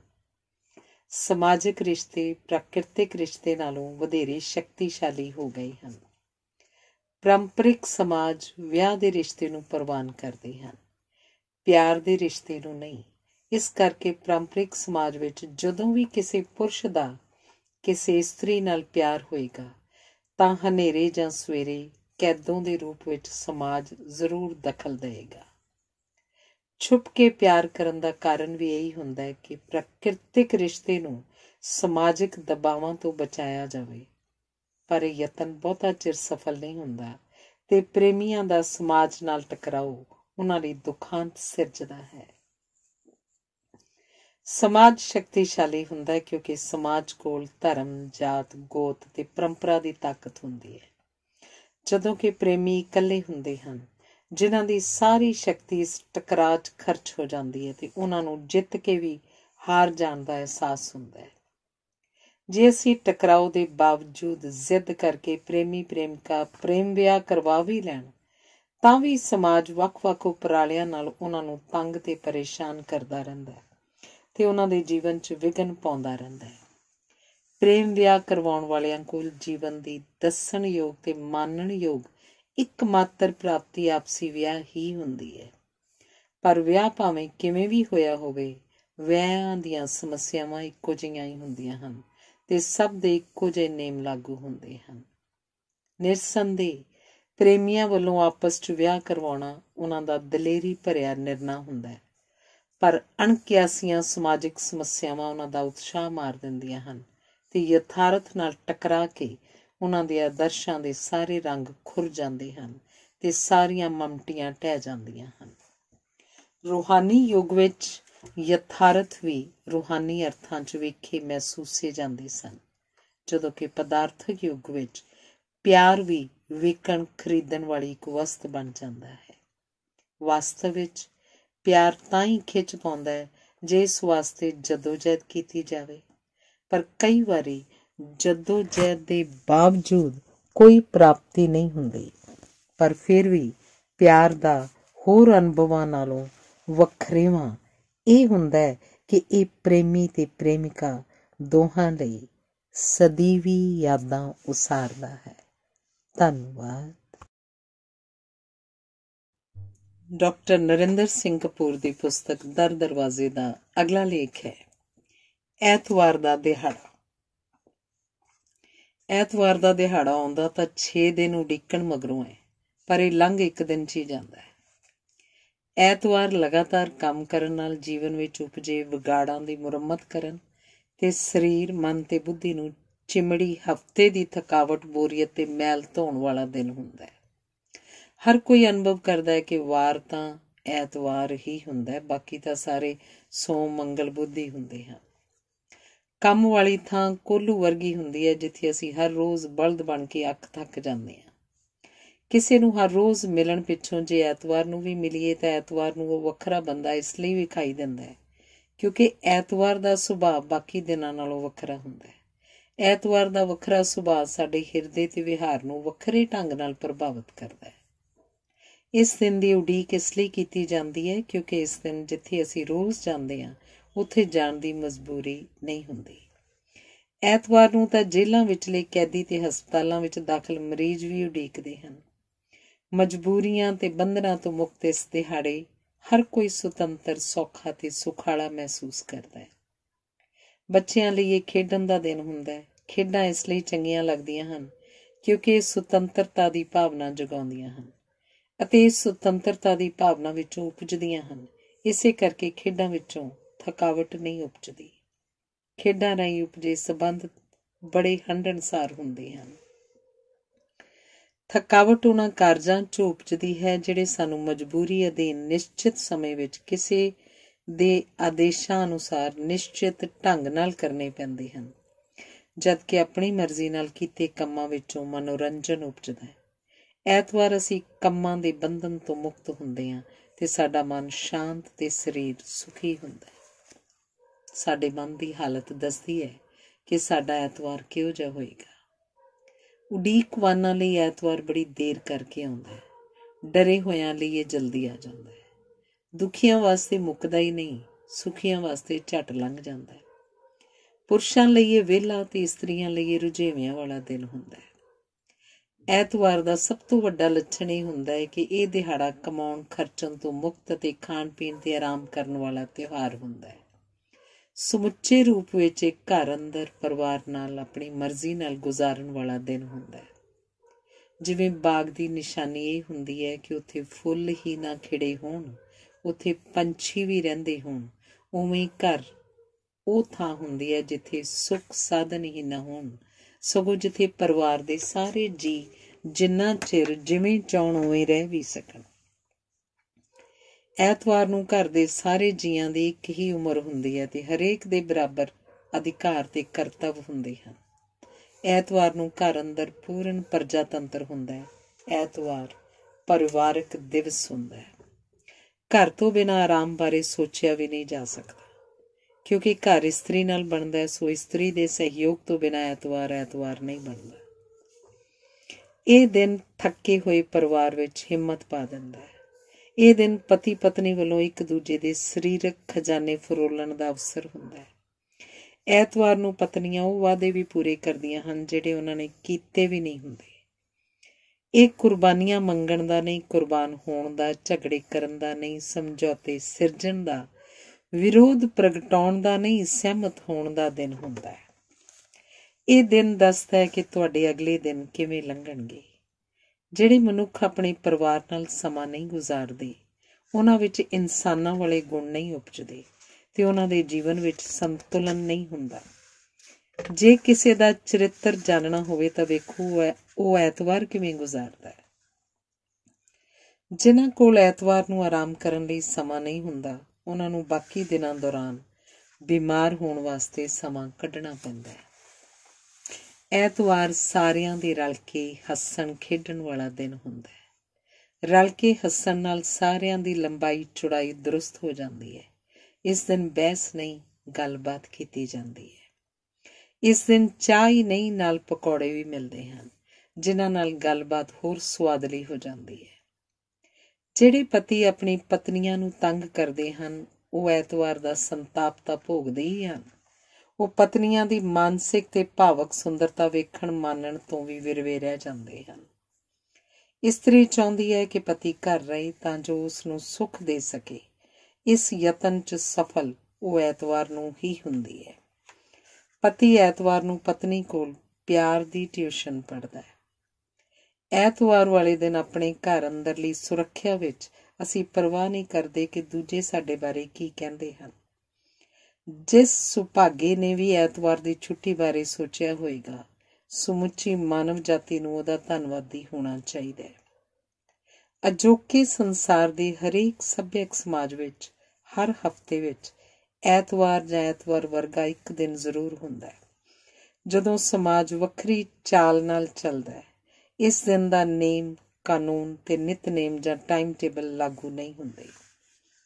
18ਵੀਂ ਸਦੀ ਦੇ ਮੱਧ ਤੱਕ ਸਾਰਾ ਸੰਸਾਰ ਇੱਕੋ ਜਿਹਾ ਸੀ, ਨਾ ਅਮੀਰ ਨਾ ਗਰੀਬ। ਖੇਤੀ ਉੱਤੇ ਨਿਰਭਰ ਗ੍ਰਾਮੀਣ ਸਮਾਜ ਵਿੱਚ ਐਤਵਾਰ ਨੂੰ ਯੂਰਪ ਵਿੱਚ ਕੰਮ ਕਰਨ ਦੀ ਮਨਾਹੀ ਸੀ ਤਾਂ ਜੋ ਇਸ ਦਿਨ ਲੋਕ ਪੂਜਾ ਪਾਠ ਕਰਨ। ਸੰਸਾਰ ਵਿੱਚ ਅਮੀਰ ਗਰੀਬ ਦਾ ਅੰਤਰ ਉਦਯੋਗਿਕ ਕ੍ਰਾਂਤੀ ਨਾਲ ਪਿਆ। ਉਦਯੋਗਿਕ ਕ੍ਰਾਂਤੀ ਪਹਿਲਾਂ ਯੂਰਪ ਵਿੱਚ ਆਈ, ਇਸੇ ਕਰਕੇ ਯੂਰਪ ਜੀਵਨ ਦੇ ਸ਼ਹਿਰੀਕਰਨ ਕਰਕੇ ਪਹਿਲਾਂ ਖੁਸ਼ਹਾਲ ਹੋਇਆ। ਕਾਰਖਾਨੇ ਫੈਕਟਰੀਆਂ ਵਿੱਚ ਕਾਮਿਆਂ ਨੂੰ ਨਿਸ਼ਚਿਤ ਸਮੇਂ ਨਿਸ਼ਚਿਤ ਘੰਟਿਆਂ ਲਈ ਨਿਸ਼ਚਿਤ ਢੰਗ ਨਾਲ ਨਿਸ਼ਚਿਤ ਕੰਮ ਕਰਨਾ ਪੈਂਦਾ ਸੀ, ਜਿਸ ਨਾਲ ਵਿਹਾਰ, ਕੰਮ, ਸਮਾਂ, ਆਮਦਨ, ਖਰਚ ਆਦਿ ਸਭ ਕੁਝ ਨੇਮਬੱਧ ਹੋ ਗਿਆ। ਮੁੱਢ ਵਿੱਚ ਐਤਵਾਰ ਦਾ ਦਿਨ ਮਸ਼ੀਨਾਂ ਦੀ ਮੁਰੰਮਤ ਕਰਨ, ਮਜ਼ਦੂਰਾਂ ਦੇ ਨਹਾਉਣ ਧੋਣ, ਗਿਰਜੇ ਜਾਂ ਪਿੰਡ ਜਾਣ ਦਾ ਦਿਨ ਹੋਇਆ ਕਰਦਾ ਸੀ। ਜਦੋਂ ਮਸ਼ੀਨਾਂ ਤੇ ਮਜ਼ਦੂਰਾਂ ਦੀ ਕਾਰਗੁਜ਼ਾਰੀ ਸੁਧਰੀ ਤਾਂ ਹੀ ਐਤਵਾਰ ਦੀ ਉਜਰਤ ਸਮੇਤ ਛੁੱਟੀ ਦੇਣ ਦੀ ਪਿਰਤ ਪਈ। ਜਦੋਂ ਮੁਨਾਫਾ ਵਧਿਆ ਤਾਂ ਮਾਲਕਾਂ ਨੇ ਹੋਰ ਤਿਉਹਾਰਾਂ ਦੀਆਂ ਛੁੱਟੀਆਂ ਵੀ ਦੇਣੀਆਂ ਆਰੰਭ ਕੀਤੀਆਂ। ਮੁੱਢ ਵਿੱਚ ਫੈਕਟਰੀਆਂ ਵਿੱਚ ਲਗਭਗ 12 ਘੰਟੇ ਰੋਜ਼ ਕੰਮ ਕਰਨਾ ਪੈਂਦਾ ਸੀ। ਮਜ਼ਦੂਰਾਂ ਨੇ ਮੰਗ ਕੀਤੀ ਕਿ ਕੰਮ ਦੇ ਘੰਟੇ ਭਾਵੇਂ ਇੰਨੇ ਹੀ ਹੋਣ ਪਰ ਉਜਰਤ ਵਧਾਈ ਜਾਏ। ਫਿਰ ਉਹਨਾਂ ਨੇ ਮੰਗ ਕੀਤੀ ਕਿ ਉਜਰਤ ਭਾਵੇਂ ਨਾ ਵਧਾਈ ਜਾਏ ਪਰ ਕੰਮ ਦੇ ਘੰਟੇ ਘਟਾਏ ਜਾਣ ਤੇ ਹੋਰ ਛੁੱਟੀਆਂ ਦਿੱਤੀਆਂ ਜਾਣ। ਇਵੇਂ ਕੰਮ ਦੇ ਘੰਟੇ, ਉਜਰਤ ਤੇ ਛੁੱਟੀਆਂ ਆਦਿ ਮਜ਼ਦੂਰ ਸੰਘਾਂ ਦੀਆਂ ਮੁੱਖ ਮੰਗਾਂ ਰਹੀਆਂ ਹਨ। 20ਵੀਂ ਸਦੀ ਵਿੱਚ ਗਰਮੀਆਂ ਸਰਦੀਆਂ 'ਚ ਕੰਮ ਦੇ ਹਰ ਰੋਜ਼ 9 ਘੰਟੇ ਨਿਸ਼ਚਿਤ ਕੀਤੇ ਗਏ, ਜਿਨ੍ਹਾਂ ਵਿੱਚੋਂ 1 ਘੰਟਾ ਦੁਪਹਿਰ ਦਾ ਖਾਣਾ ਖਾਣ ਤੇ ਆਰਾਮ ਕਰਨ ਲਈ ਮਿਲਣ ਲੱਗਿਆ ਤੇ 6 ਦਿਨਾਂ ਮਗਰੋਂ ਇੱਕ ਛੁੱਟੀ ਦਾ ਰਿਵਾਜ਼ ਪਿਆ। ਸਮੇਂ ਦੇ ਬੀਤਣ ਨਾਲ ਕੁਝ ਵਰਗਾਂ ਨੂੰ ਐਤਵਾਰ ਦੀ ਪੂਰੀ ਛੁੱਟੀ ਨਾਲ ਸ਼ਨਿਚਰਵਾਰ ਦੀ ਅੱਧੀ ਛੁੱਟੀ ਮਿਲਣ ਲੱਗ ਪਈ। ਜਦੋਂ ਮਸ਼ੀਨਾਂ ਦੀ ਕਾਰਗੁਜ਼ਾਰੀ ਹੋਰ ਸੁਧਰੀ ਤਾਂ ਸਾਲ ਦੌਰਾਨ ਉਜਰਤ ਸਮੇਤ ਪਹਿਲਾਂ 1 ਸਪਤਾਹ ਤੇ ਮਗਰੋਂ 2 ਸਪਤਾਹ ਦੀ ਛੁੱਟੀ ਮਿਲਣ ਲੱਗ ਪਈ। ਇਹਨਾਂ ਛੁੱਟੀਆਂ ਨਾਲ ਹੋਟਲ ਉਦਯੋਗ ਤੇ ਸੈਰ ਸਪਾਟਾ ਵਧਿਆ। ਕੰਮ ਵਾਲੀ ਥਾਂ ਤੇ ਪਹੁੰਚਣ ਵਿੱਚ ਵਧੇਰੇ ਸਮਾਂ ਲੱਗਣ ਕਰਕੇ ਕੰਮ ਦੇ ਘੰਟੇ ਹੋਰ ਘਟਾਏ ਗਏ ਤੇ ਕਮਾਏ ਪੈਸਿਆਂ ਨੂੰ ਖਰਚਣ ਦਾ ਵਧੇਰੇ ਸਮਾਂ ਦੇਣ ਲਈ ਸ਼ਨਿਚਰਵਾਰ ਦੀ ਛੁੱਟੀ ਕਰਕੇ ਐਤਵਾਰ ਨੂੰ ਲੰਮਾ ਕਰ ਦਿੱਤਾ ਗਿਆ। ਹਫ਼ਤੇ ਦੀ ਉਜਰਤ ਸ਼ੁੱਕਰਵਾਰ ਨੂੰ ਮਿਲਣ ਕਾਰਨ ਸਿਨੇਮਿਆਂ ਵਿੱਚ ਹਰ ਸ਼ੁੱਕਰਵਾਰ ਨਵੀਂ ਫਿਲਮ ਲਾਉਣ ਦਾ ਰਿਵਾਜ਼ ਪਿਆ। ਉਪਰੋਕਤ ਕਾਰਨਾਂ ਕਰਕੇ ਅਰਥਚਾਰਾ ਵਧੇਰੇ ਚੁਸਤ ਹੋ ਗਿਆ ਤੇ ਬਾਜ਼ਾਰ ਦਾ ਮਹੱਤਵ ਵੱਧ ਗਿਆ। ਜਦੋਂ ਆਮਦਨਾਂ ਵੱਧਦੀਆਂ ਹਨ ਤਾਂ ਖਾਣ ਹੰਢਾਉਣ ਦੀ ਇੱਛਾ ਵੀ ਵੱਧਦੀ ਹੈ। ਇਵੇਂ ਸ਼ਹਿਰੀ ਜੀਵਨ ਵਿੱਚ ਹਰ ਕਿਸੇ ਲਈ 3 ਥਾਵਾਂ, ਰਹਿਣ ਵਾਲੀ ਥਾਂ, ਕੰਮ ਵਾਲੀ ਥਾਂ ਤੇ ਖਰਚਣ ਵਾਲੀ ਥਾਂ, ਮਹੱਤਵਪੂਰਨ ਹੋ ਜਾਂਦੀਆਂ ਹਨ। ਇਹ ਤਿੰਨ ਥਾਵਾਂ ਅਜੋਕੇ ਮਨੁੱਖ ਦੀ ਸ਼ਖਸੀਅਤ ਤੇ ਯੋਗਤਾ ਨੂੰ ਉਸਾਰਨ ਵਾਲੇ ਆਧਾਰ ਬਣ ਗਈਆਂ ਹਨ। ਅਜੋਕੇ ਸੰਸਾਰ ਵਿੱਚ ਮਜ਼ਦੂਰ ਕਰਮਚਾਰੀ ਵਰਗ ਇੱਕ ਸਾਲ ਵਿੱਚ ਲਗਭਗ 2000 ਘੰਟੇ ਤੇ ਵਪਾਰੀ ਵਰਗ ਲਗਭਗ 3000 ਘੰਟੇ ਹੀ ਕੰਮ ਕਰਦਾ ਹੈ। ਕਰਮਚਾਰੀ ਵਰਗ ਨੂੰ ਸਾਲ ਦਾ ਲਗਭਗ 1/3 ਭਾਗ ਛੁੱਟੀਆਂ ਹੁੰਦੀਆਂ ਹਨ। ਪਹਿਲਾਂ ਕੇਵਲ ਧਾਰਮਿਕ ਤਿਉਹਾਰਾਂ ਦੀਆਂ ਛੁੱਟੀਆਂ ਹੁੰਦੀਆਂ ਸਨ, ਪਰ ਪ੍ਰਜਾਤੰਤਰ ਨਾਲ ਰਾਜਨੀਤਿਕ ਮਹੱਤਵ ਵਾਲੇ ਦਿਨ ਵੀ ਛੁੱਟੀਆਂ ਬਣ ਗਏ ਹਨ। ਹਰ ਸਮਾਜ ਤੇ ਦੇਸ਼ ਵਿੱਚ ਛੁੱਟੀਆਂ ਦੀ ਪ੍ਰਣਾਲੀ ਵੱਖ-ਵੱਖ ਹੈ, ਪਰ ਐਤਵਾਰ ਦੀ ਛੁੱਟੀ ਮੁਸਲਿਮ ਦੇਸ਼ਾਂ ਤੋਂ ਇਲਾਵਾ ਲਗਭਗ ਸਾਰੇ ਸੰਸਾਰ 'ਚ ਹੁੰਦੀ ਹੈ। ਮੁਸਲਿਮ ਦੇਸ਼ਾਂ ਵਿੱਚ ਐਤਵਾਰ ਦੀ ਥਾਂ ਸ਼ੁੱਕਰਵਾਰ ਛੁੱਟੀ ਹੁੰਦੀ ਹੈ। ਸੰਸਾਰ ਵਿੱਚ ਐਤਵਾਰ ਦੀ ਛੁੱਟੀ ਦਾ ਸੰਕਲਪ ਈਸਾਈ ਧਰਮ ਦੇ ਪ੍ਰਭਾਵ ਅਧੀਨ ਉਪਜਿਆ ਹੈ। ਬਾਈਬਲ ਵਿੱਚ ਦਰਜ ਹੈ ਕਿ ਪਰਮਾਤਮਾ ਨੇ ਇਸ ਸੰਸਾਰ ਨੂੰ 6 ਦਿਨਾਂ 'ਚ ਸਿਰਜਿਆ ਤੇ 7ਵੇਂ ਦਿਨ ਆਰਾਮ ਕੀਤਾ ਸੀ। ਈਸਾਈਆਂ ਲਈ ਇਹ 7ਵਾਂ ਦਿਨ ਐਤਵਾਰ ਹੈ, ਜਦੋਂ ਗਿਰਜੇ ਜਾ ਕੇ ਧਾਰਮਿਕ ਪੂਜਾ ਪਾਠ ਕਰਦੇ ਹਨ। ਮੱਧਕਾਲ ਤੱਕ ਐਤਵਾਰ ਵਾਲੇ ਦਿਨ ਈਸਾਈਆਂ ਨੂੰ ਕੰਮ ਕਰਨ ਦੀ ਮਨਾਹੀ ਸੀ। ਈਸਾਈ, ਯਹੂਦੀ ਤੇ ਇਸਲਾਮ ਤਿੰਨੇ ਧਰਮ ਇੱਕ ਹੀ ਥਾਂ ਉਪਜੇ ਹਨ, ਸੋ ਇਹਨਾਂ ਦੀਆਂ ਅਨੇਕਾਂ ਮਾਨਤਾਵਾਂ ਤੇ ਰੀਤਾਂ ਜਿਵੇਂ ਰੋਜ਼ੇ ਰੱਖਣੇ ਤੇ ਮੁਰਦਿਆਂ ਨੂੰ ਦਫਨਾਉਣਾ ਆਦਿ ਸਾਂਝੀਆਂ ਹਨ। ਇਹ ਤਿੰਨੇ ਧਰਮ ਸਵੀਕਾਰ ਕਰਦੇ ਹਨ ਕਿ ਪਰਮਾਤਮਾ ਨੇ 6 ਦਿਨਾਂ 'ਚ ਸੰਸਾਰ ਬਣਾਇਆ, ਪਰ ਇਸ ਬਾਰੇ ਮਤਭੇਦ ਹੈ ਕਿ ਪਰਮਾਤਮਾ ਨੇ ਸੰਸਾਰ ਬਣਾਉਣਾ ਕਦੋਂ ਆਰੰਭ ਕੀਤਾ ਤੇ ਕਦੋਂ ਆਰਾਮ ਕੀਤਾ। ਇਸਲਾਮ ਅਨੁਸਾਰ 7ਵਾਂ ਦਿਨ ਸ਼ੁੱਕਰਵਾਰ ਹੈ, ਜਦੋਂ ਕਿ ਯਹੂਦੀਆਂ ਲਈ 7ਵਾਂ ਦਿਨ ਸ਼ਨਿਚਰਵਾਰ ਹੈ। ਇਸੇ ਕਾਰਨ ਕਰਕੇ ਮੁਸਲਿਮ ਮਸਜਿਦਾਂ ਵਿੱਚ ਸ਼ੁੱਕਰਵਾਰ ਨੂੰ, ਯਹੂਦੀ ਸਾਇਨਾਗਾਗਾਂ ਵਿੱਚ ਸ਼ਨਿਚਰਵਾਰ ਨੂੰ ਤੇ ਈਸਾਈ ਚਰਚਾਂ 'ਚ ਐਤਵਾਰ ਨੂੰ ਜਾਂਦੇ ਹਨ। ਭਾਰਤ ਵਿਚਲੇ ਧਰਮਾਂ 'ਚ ਹਰੇਕ ਦਿਨ ਦਾ ਮਹੱਤਵ ਹੈ ਤੇ ਹਰੇਕ ਦਿਨ ਦਾ ਧਾਰਮਿਕ ਨਿਤਨੇਮ ਹੈ, ਪਰ ਸ਼ਨਿਚਰਵਾਰ ਦਾ ਦਿਨ ਸਖਤ ਅਤੇ ਨੈਸ਼ ਸਮਝਿਆ ਜਾਂਦਾ ਹੈ। ਹਿੰਦੂ ਇਸ ਦਿਨ ਦੇ ਮਾੜੇ ਪ੍ਰਭਾਵ ਤੋਂ ਬਚਣ ਵਾਸਤੇ ਪੂਜਾ ਪਾਠ ਕਰਦੇ ਹਨ, ਦਾਨ ਦਿੰਦੇ ਤੇ ਵਰਤ ਰੱਖਦੇ ਹਨ। ਭਾਰਤ ਵਿੱਚ ਅੰਗਰੇਜ਼ ਆਪ ਐਤਵਾਰ ਛੁੱਟੀ ਕਰਦੇ ਸਨ, ਸੋ ਹਾਕਮਾਂ ਦੀ ਛੁੱਟੀ ਹੋਣ ਕਾਰਨ ਪ੍ਰਜਾ ਨੇ ਵੀ ਐਤਵਾਰ ਨੂੰ ਛੁੱਟੀ ਦਾ ਦਿਨ ਬਣਾ ਲਿਆ। ਸਾਡੇ ਦੇਸ਼ 'ਚ ਘੰਟਿਆਂ, ਮਿੰਟਾਂ, ਸਕਿੰਟਾਂ ਦਾ ਸੰਕਲਪ ਵੀ ਅੰਗਰੇਜ਼ਾਂ ਨੇ ਲਾਗੂ ਕੀਤਾ ਸੀ। ਸਾਡੇ ਦੇਸ਼ 'ਚ ਘੰਟੇ ਨਹੀਂ, ਪੈਰ ਹੁੰਦੇ ਸਨ। ਸ਼ਾਇਦ ਇਸੇ ਕਰਕੇ ਸਾਡੇ ਦੇਸ਼ 'ਚ ਸਮੇਂ ਦੀ ਉਹ ਪਾਬੰਦੀ ਨਹੀਂ ਜਿਹੋ ਜਿਹੀ ਯੂਰਪ ਵਿੱਚ ਹੈ। ਪੈਰ ਕਿਉਂਕਿ 3 ਘੰਟੇ ਦਾ ਹੁੰਦਾ ਹੈ, ਸੋ ਕੋਈ ਵਿਅਕਤੀ 1-2 ਘੰਟੇ ਦੇਰ ਨਾਲ ਆਉਣ ਦੇ ਬਾਵਜੂਦ ਉਸੇ ਪੈਰ 'ਚ ਪਹੁੰਚਣ ਕਰਕੇ ਦੇਰ ਨਾਲ ਆਇਆ ਨਹੀਂ ਸਮਝਿਆ ਜਾਂਦਾ। ਅਸੀਂ ਘੰਟਿਆਂ ਮਿੰਟਾਂ ਦੇ ਪਾਬੰਦ ਨਹੀਂ, ਅਸੀਂ ਪੈਰਾਂ ਦੇ ਪਾਬੰਦ ਹਾਂ। ਅਜੋਕੇ ਸੰਸਾਰ 'ਚ ਕੰਮ ਵਾਲੀ ਥਾਂ ਤੇ ਸਭ ਤੋਂ ਘੱਟ ਸਮਾਂ ਫਰਾਂਸੀਸੀ ਗੁਜ਼ਾਰਦੇ ਹਨ, ਸੋ ਕੰਮ ਦਾ ਸਭ ਤੋਂ ਛੋਟਾ ਸਪਤਾਹ ਫਰਾਂਸ ਵਿੱਚ ਹੈ, ਜਿੱਥੇ ਕੰਮ ਵਾਂਗ ਹੀ ਆਰਾਮ ਤੇ ਮੌਜ ਮੇਲੇ ਨੂੰ ਬਰਾਬਰ ਦਾ ਮਹੱਤਵ ਪ੍ਰਾਪਤ ਹੈ। ਫਰਾਂਸ ਸੰਸਾਰ ਦਾ ਇੱਕੋ ਇੱਕ ਦੇਸ਼ ਹੈ ਜਿੱਥੇ ਹਰ ਵਰ੍ਹੇ ਬਾਹਰੋਂ ਆਉਣ ਵਾਲੇ ਸੈਲਾਨੀਆਂ ਜਾਂ ਯਾਤਰੀਆਂ ਦੀ ਗਿਣਤੀ ਸਮੁੱਚੇ ਦੇਸ਼ ਦੀ ਆਬਾਦੀ ਨਾਲੋਂ ਵੱਧ ਹੁੰਦੀ ਹੈ। ਮੌਲਿਕ ਵਿਚਾਰਾਂ ਦੇ ਪੱਖੋਂ ਤੇ ਨਵੀਆਂ ਤਕਨੀਕਾਂ, ਨਵੀਆਂ ਕਲਾਵਾਂ ਦੇ ਪੱਖੋਂ ਫਰਾਂਸ ਸੰਸਾਰ 'ਚ ਮੋਹਰੀ ਹੈ। ਫਰਾਂਸ ਵਿੱਚ 5 ਦਿਨ ਹਰ ਰੋਜ਼ ਲਗਭਗ 6 ਘੰਟੇ ਕੰਮ ਕੀਤਾ ਜਾਂਦਾ ਹੈ। ਜੇ ਸੰਸਾਰ ਦੇ ਸਾਰੇ ਲੋਕ ਕੰਮ ਕਰਨ ਤਾਂ ਲਗਭਗ 2 ਘੰਟੇ ਕੰਮ ਕਰਨ ਨਾਲ ਹੀ ਸਾਰੇ ਕੰਮ ਹੋ ਸਕਦੇ ਹਨ, ਪਰ ਸਮਾਜ ਦੀ ਲਗਭਗ 1/3 ਤੇ ਕਈ ਵਾਰੀ 1/4 ਆਬਾਦੀ ਹੀ ਆਰਥਿਕ ਪੱਖੋਂ ਕਾਰਜਸ਼ੀਲ ਹੁੰਦੀ ਹੈ। ਹਰ ਸਮਾਜ ਦੀ ਲਗਭਗ 1/3 ਆਬਾਦੀ ਸੇਵਾ ਮੁਕਤ ਹੋ ਚੁੱਕੀ ਹੁੰਦੀ ਹੈ। 1/3 ਵਸੋਂ ਕੰਮ ਕਰਨ ਲਈ ਤਿਆਰੀ ਕਰ ਰਹੀ ਜਾਂ ਸਿਖਲਾਈ ਲੈ ਰਹੀ ਹੁੰਦੀ ਹੈ। ਇਵੇਂ ਸਮਾਜ ਦਾ ਸਮੁੱਚਾ ਅਰਥਚਾਰਾ 1/3 ਕਾਰਜਸ਼ੀਲ ਵਸੋਂ ਉੱਤੇ ਉਸਰਿਆ ਹੁੰਦਾ ਹੈ। ਐਤਵਾਰ ਤੇ ਹੋਰ ਛੁੱਟੀਆਂ ਦੀ ਲੋੜ ਇਸੇ ਵਰਗ ਨੂੰ ਹੁੰਦੀ ਹੈ। ਇਸੇ ਵਰਗ ਲਈ ਐਤਵਾਰ ਦਾ ਆਰਾਮ ਜ਼ਰੂਰੀ ਹੁੰਦਾ ਹੈ। ਆਰਾਮ ਦੀ ਲੋੜ ਇਸ ਲਈ ਪੈਂਦੀ ਹੈ ਤਾਂ ਜੋ ਮਨੁੱਖ ਕਾਰਜਸ਼ੀਲ ਬਣਿਆ ਰਹੇ। ਆਰਾਮ ਤੋਂ ਬਿਨਾਂ ਨਿਰੰਤਰ ਕੰਮ ਕਰਨ ਨਾਲ ਸਰੀਰਕ, ਭਾਵਕ, ਬੌਧਿਕ ਤੇ ਮਾਨਸਿਕ ਸੰਤੁਲਨ ਵਿਗੜ ਜਾਂਦਾ ਹੈ। ਕਾਰਗੁਜ਼ਾਰੀ ਦੀ ਪੱਧਰ ਨੀਵੀਂ ਹੋ ਜਾਂਦੀ ਹੈ, ਗਲਤੀਆਂ ਵੱਧ ਜਾਂਦੀਆਂ ਹਨ, ਝਗੜੇ ਤੇ ਹਾਦਸੇ ਵਧੇਰੇ ਨੁਕਸਾਨਦੇਹ ਹੋ ਸਕਦੇ ਹਨ। ਆਰਾਮ ਦੀ ਆਸ ਨਾਲ ਹੀ ਮਿਹਨਤ ਕੀਤੀ ਜਾਂਦੀ ਹੈ।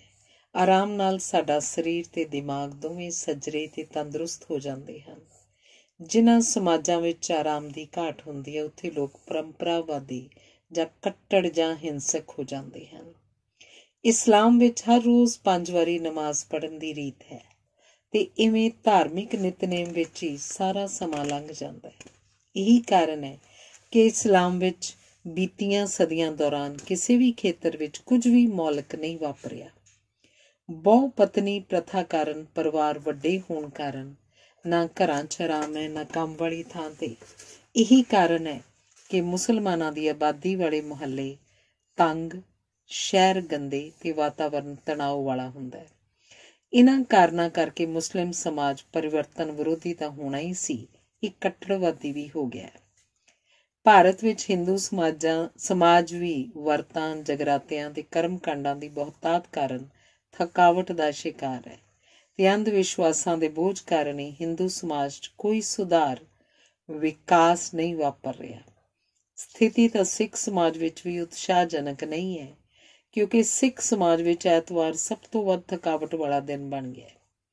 ਅਣਸੁਖਾਵੇਂ ਸਮੇਂ 'ਤੇ ਕੀਤੇ ਜਾਣ ਵਾਲੇ ਸ਼ਰਧਾਂਜਲੀਆਂ ਵਾਲੇ ਥਕਾਊ ਸਮਾਗਮ ਜਿਉਣ ਦਾ ਉਤਸ਼ਾਹ ਹੀ ਮਾਰ ਦਿੰਦੇ ਹਨ।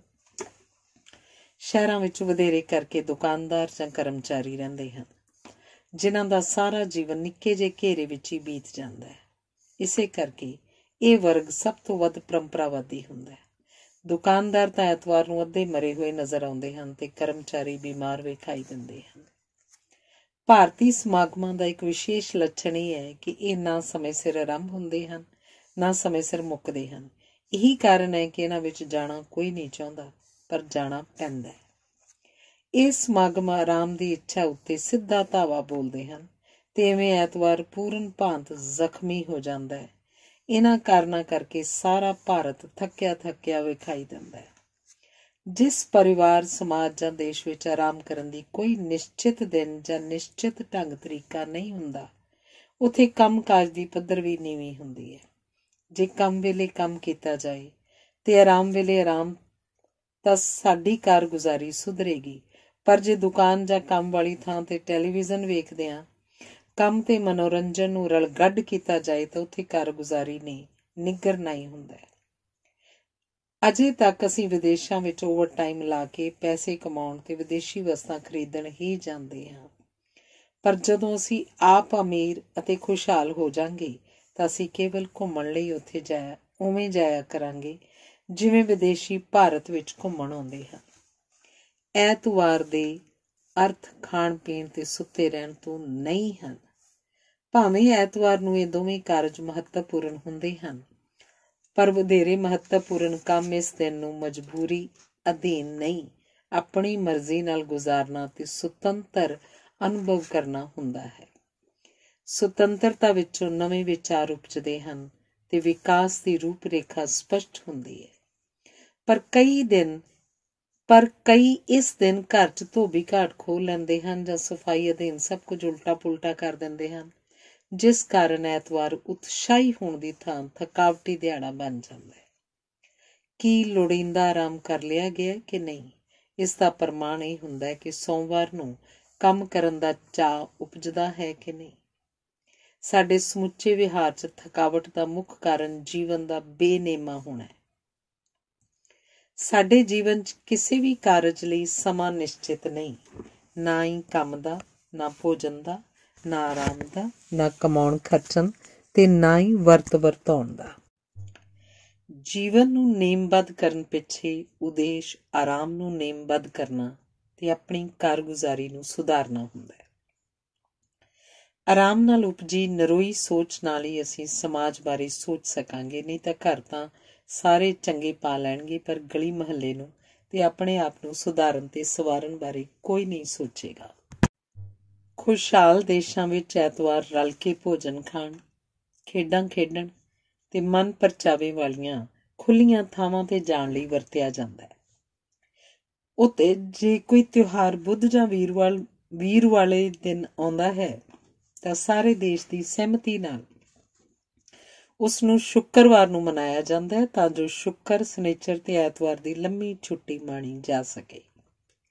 ਜਦੋਂ ਸਾਡੀ ਸੋਚ ਤਰਕ ਸੰਗਤ ਹੋ ਜਾਏਗੀ ਤਾਂ ਅਸੀਂ ਵੀ ਆਪਣੇ ਤਿਉਹਾਰਾਂ ਨੂੰ ਨਵੇਂ ਢੰਗ ਨਾਲ ਵਿਉਂਤਬੱਧ ਕਰ ਲਵਾਂਗੇ।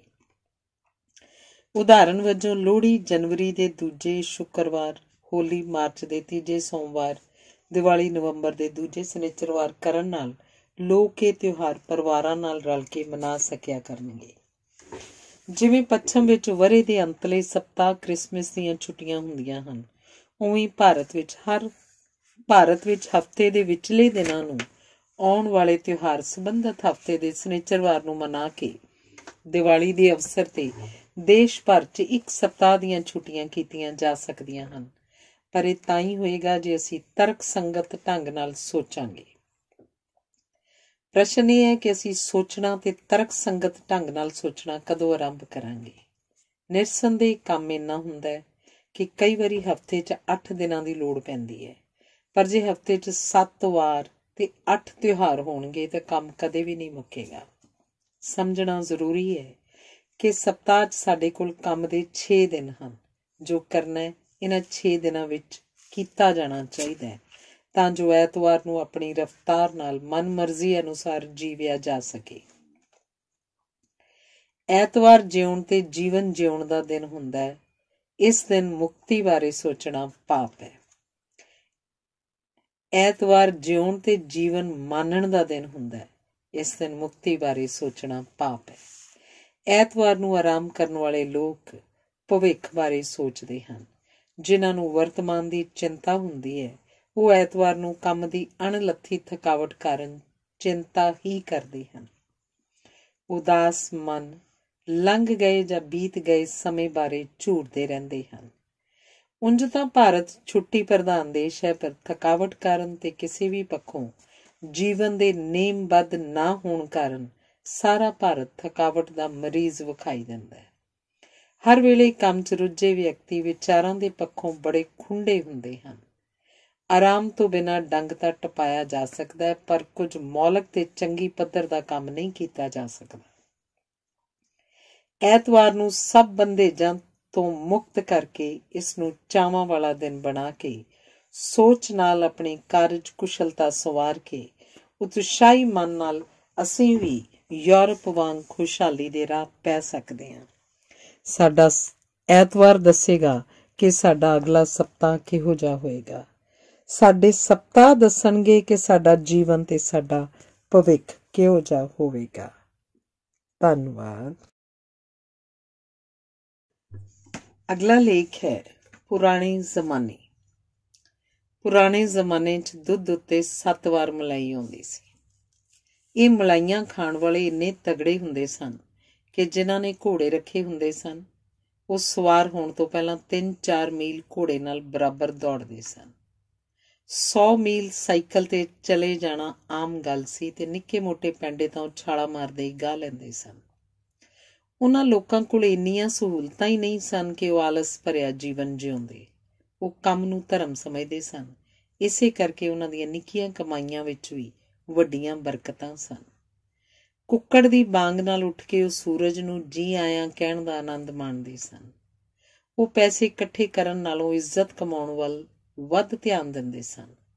ਉਹਨਾਂ ਵਿੱਚ ਆਪਣੀ ਅਗਿਆਨਤਾ ਮੰਨਣ ਦੀ ਸਿਆਣਪ ਸੀ ਤੇ ਉਹ ਧਿਆਨ ਰੱਖਦੇ ਸਨ ਕਿ ਰਹਿਣ ਸਹਿਣ ਨਾਲੋਂ ਸੋਚਣ ਦਾ ਪੱਧਰ ਹਮੇਸ਼ਾ ਉੱਚਾ ਰਹੇ। ਉਹਨਾਂ ਵਿੱਚ ਦੂਜਿਆਂ ਦੀ ਨਕਲ ਕਰਨ ਦਾ ਲਾਲਚ ਨਹੀਂ ਸੀ ਤੇ ਨਾ ਹੀ ਦੂਜਿਆਂ ਵਰਗਾ ਨਾ ਬਣ ਸਕਣ ਦੀ ਚਿੰਤਾ ਸੀ। ਉਹ ਜਾਣਦੇ ਸਨ ਕਿ ਪਰਮਾਤਮਾ ਉਹਨਾਂ ਦੀ ਮਦਦ ਕਰਦਾ ਜਿਹੜੇ ਦੂਜਿਆਂ ਦੀ ਮਦਦ ਕਰਦੇ ਹਨ। ਉਹ ਸੰਜਮੀ ਸਨ ਕਿਉਂਕਿ ਉਹ ਆਪਣੀਆਂ ਲੋੜਾਂ ਤੇ ਇੱਛਾਵਾਂ ਆਪਣੇ ਵਸੀਲਿਆਂ ਵਿੱਚੋਂ ਪੂਰੀਆਂ ਕਰਦੇ ਸਨ। ਉਹ ਰਾਤੋਂ ਰਾਤ ਅਮੀਰ ਹੋਣ ਦੀ ਲਾਲਸਾ ਤੋਂ ਮੁਕਤ ਸਨ। ਨਵੇਂ ਫੈਸ਼ਨਾਂ ਅਨੁਸਾਰ ਬਦਲਣ ਦੀ ਥਾਂ ਉਹ ਨਰੋਈ ਪਰੰਪਰਾ ਦੇ ਚਲਾਏ ਚੱਲਦੇ ਸਨ। ਇਹ ਸਭ ਕੁਝ ਇਸ ਲਈ ਸੀ ਕਿਉਂਕਿ ਆਧੁਨਿਕ ਨਹੀਂ ਸਨ, ਪੁਰਾਣੇ ਜ਼ਮਾਨੇ ਦੇ ਲੋਕ ਸਨ। ਭਾਰਤ ਦੀ ਪਰੰਪਰਾ ਨੂੰ ਵੇਖਣ ਵਾਸਤੇ ਬਨਾਰਸ ਜਾਣਾ ਪਏਗਾ। ਕਾਸ਼ੀ ਜਾਂ ਬਨਾਰਸ ਭਾਰਤ ਦਾ ਸਦੀਵੀ ਨਗਰ ਹੈ। ਮੌਤ ਦੇ ਪ੍ਰਭਾਵ ਤੋਂ ਮੁਕਤ ਪਰੰਪਰਾ ਦਾ ਇੱਕ ਸਦਾ ਜਿਉਂਦਾ ਨਗਰ ਹੈ। ਇਹ ਪੁਰਾਤਨ ਤੋਂ ਵੀ ਪੁਰਾਣਾ ਹੈ। ਇਹ ਸ਼ਿਵ ਦਾ ਨਿਵਾਸ ਸਥਾਨ ਹੈ। ਬੁੱਧ ਦਾ ਪਹਿਲਾ ਪ੍ਰਵਚਨ ਇੱਥੇ ਹੀ ਹੋਇਆ ਸੀ। ਭਾਰਤ ਦੀ ਅਧਿਆਤਮਕ ਤੇ ਦਾਰਸ਼ਨਿਕ ਰਾਜਧਾਨੀ ਹੋਣ ਕਰਕੇ ਬਨਾਰਸ ਹਰੇਕ ਧਾਰਮਿਕ ਯਾਤਰੀ ਦੀ ਮੰਜ਼ਿਲ ਰਿਹਾ ਹੈ। ਇਹ ਪਤੰਜਲੀ, ਸ਼ੰਕਰ ਤੇ ਰਾਮਾਨੁਜ ਦੇ ਫਲਸਫੇ ਦਾ ਕੇਂਦਰ ਤੇ ਭਾਰਤੀ ਸੱਭਿਅਤਾ ਦਾ ਧੁਰਾ ਰਿਹਾ ਹੈ। ਕਬੀਰ ਰਾਮਾਨੰਦ ਆਦਿ ਨੇ ਬਾਣੀ ਉਚਾਰਨੀ ਇੱਥੋਂ ਹੀ ਸ਼ੁਰੂ ਕੀਤੀ ਸੀ। ਇਸ ਨਗਰ ਨੇ ਨਾਨਕ ਨੂੰ ਨਿਹਾਰਿਆ ਸੀ। ਇਸ ਨਗਰ ਦੇ ਵਾਤਾਵਰਨ ਵਿੱਚ ਮੁਕਤ ਕਰਨ ਵਾਲੀ ਜੀਵਨ ਜਾਚ ਦੇ ਸੁਨੇਹੇ ਹਨ।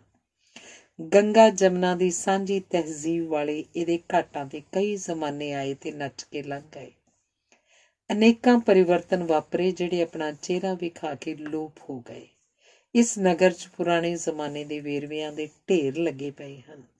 ਬਨਾਰਸ ਨੇ ਸਭ ਕੁਝ ਪ੍ਰਵਾਨ ਕਰਕੇ ਆਪਣਾ ਬਣਾ ਕੇ ਸੰਭਾਲਿਆ ਹੋਇਆ। ਇਸ ਦੀ ਆਧੁਨਿਕਤਾ ਵਿੱਚੋਂ ਭਾਰਤ ਦਾ ਅਤੀਤ ਝਲਕਦਾ ਹੈ। ਸਮੁੱਚੇ ਜੀਵ ਜੰਤੂ ਜਗਤ ਵਿੱਚ ਕੇਵਲ ਮਨੁੱਖ ਕੋਲ ਅਤੀਤ ਤੇ ਭਵਿੱਖ ਦੀ ਸੋਝੀ ਹੈ ਤੇ ਕੇਵਲ ਮਨੁੱਖ ਹੈ ਜੋ ਵਰਤਮਾਨ ਵਿੱਚ ਅਤੀਤ ਨੂੰ ਯਾਦ ਕਰ ਸਕਦਾ ਹੈ। ਇਸੇ ਲਈ ਕਹਿੰਦੇ ਹਨ ਕਿ ਜਿਸ ਵਰਤਾਰੇ ਦਾ ਵਰਤਮਾਨ ਹੈ ਉਸ ਦਾ ਅਤੀਤ ਵੀ ਹੋਏਗਾ। ਤਬਦੀਲੀਆਂ ਬਾਹਰ ਵਾਪਰਦੀਆਂ ਹਨ ਜਦੋਂ ਕਿ ਮਨੁੱਖ ਦਾ ਅੰਦਰਲਾ ਲਗਭਗ ਸਥਿਰ ਹੀ ਰਹਿੰਦਾ ਹੈ।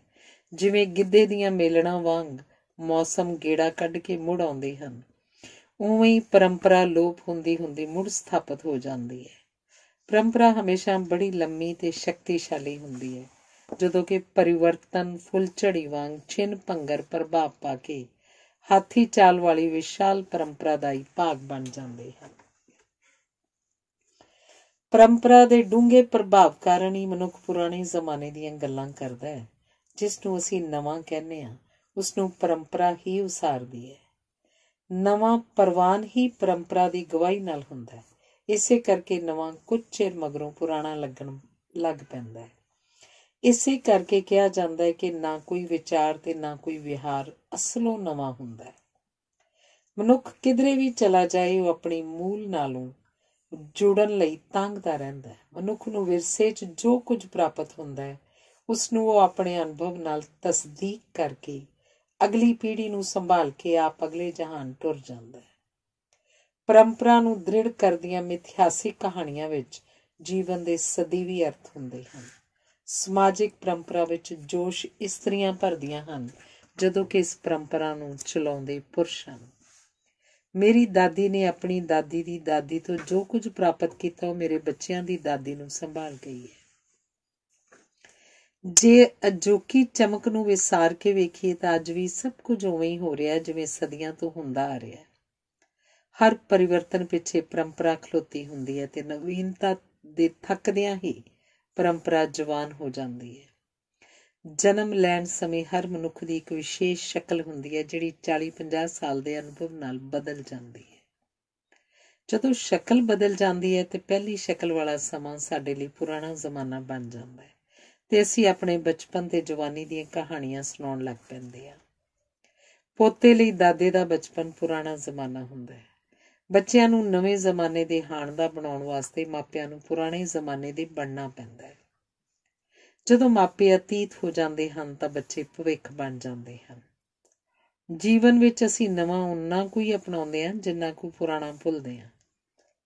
ਸਾਨੂੰ ਪੁਰਾਣੇ ਤੇ ਨਵੇਂ ਦੋਹਾਂ ਦੀ ਲੋੜ ਪੈਂਦੀ ਹੈ। ਸਾਡਾ ਵਰਤਮਾਨ ਸਾਡੇ ਅਤੀਤ ਦਾ ਹੀ ਅਜੋਕਾ ਰੂਪ ਹੁੰਦਾ ਹੈ। ਲੱਖਾਂ ਕਰੋੜਾਂ ਸਾਲ ਪੁਰਾਣੇ ਅਤੀਤ ਵਿੱਚ ਅਸੀਂ ਦੂਰ ਤੱਕ ਸੋਚ ਸਕਦੇ ਹਾਂ, ਜਦੋਂ ਕਿ ਭਵਿੱਖ ਵਿੱਚ ਦੂਰ ਤੱਕ ਵੇਖਣ ਦੀ ਸਹੂਲਤ ਨਹੀਂ ਹੁੰਦੀ। ਭਵਿੱਖ ਬਾਰੇ ਅਸੀਂ ਸਪਸ਼ਟ ਨਹੀਂ ਹੁੰਦੇ, ਜਦੋਂ ਕਿ ਅਤੀਤ ਬਾਰੇ ਸਾਨੂੰ ਕੋਈ ਭੁਲੇਖਾ ਨਹੀਂ ਹੁੰਦਾ। ਅਤੀਤ ਬਾਰੇ ਗੱਲਾਂ ਅਸੀਂ ਬੜੇ ਵਿਸ਼ਵਾਸ ਨਾਲ ਕਰਦੇ ਹਾਂ, ਜਦੋਂ ਕਿ ਭਵਿੱਖ ਬਾਰੇ ਸਾਨੂੰ ਕਈ ਤੌਖਲੇ ਹੁੰਦੇ ਹਨ।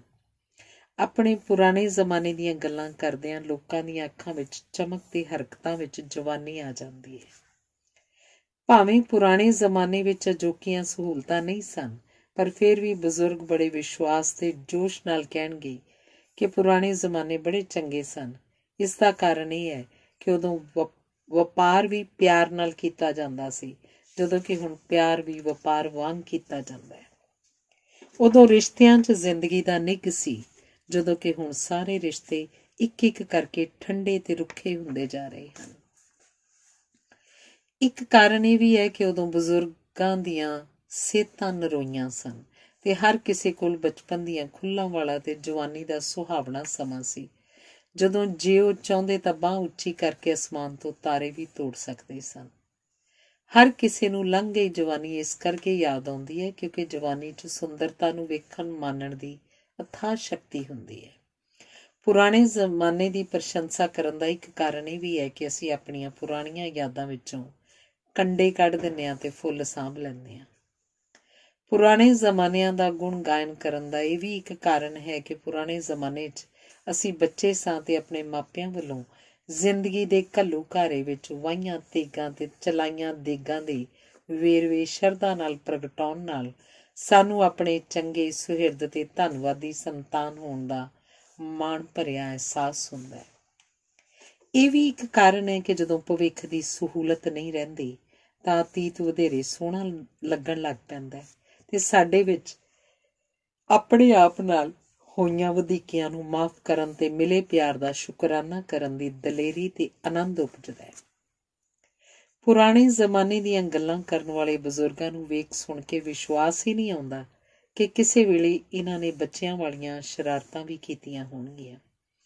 ਜਦੋਂ ਮਨੁੱਖ ਭੁਲੇਖਿਆਂ ਤੋਂ ਮੁਕਤ ਹੋ ਜਾਂਦਾ ਹੈ ਤਾਂ ਉਸਦੀ ਦ੍ਰਿਸ਼ਟੀ ਤੇ ਸੋਚ ਸਾਫ਼ ਹੋ ਜਾਂਦੀ ਹੈ।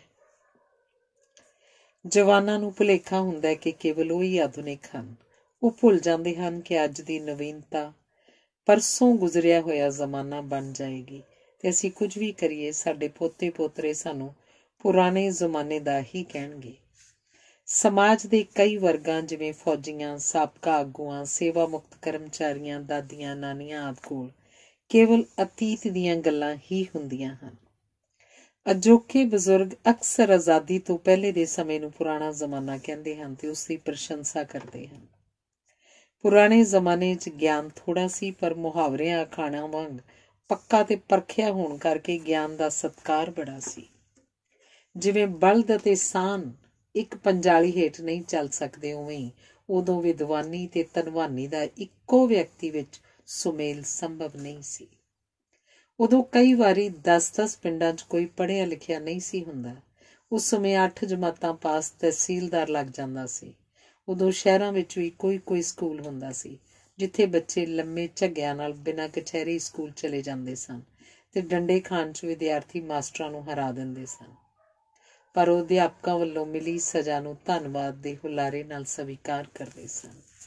ਭਾਵੇਂ ਆਮ ਲੋਕਾਂ ਵਿੱਚ ਵਿੱਦਿਆ ਪ੍ਰਤੀ ਅਣਗਹਿਲੀ ਸੀ ਤੇ ਉਹ ਵਿੱਦਿਆ ਨੂੰ ਆਪਣੇ ਭਾਗਾਂ ਵਿੱਚ ਨਹੀਂ ਗਿਣਦੇ ਸਨ, ਪਰ ਵਿਦਵਾਨਾਂ ਤੇ ਗਿਆਨੀਆਂ ਦਾ ਬੜਾ ਸਤਿਕਾਰ ਸੀ।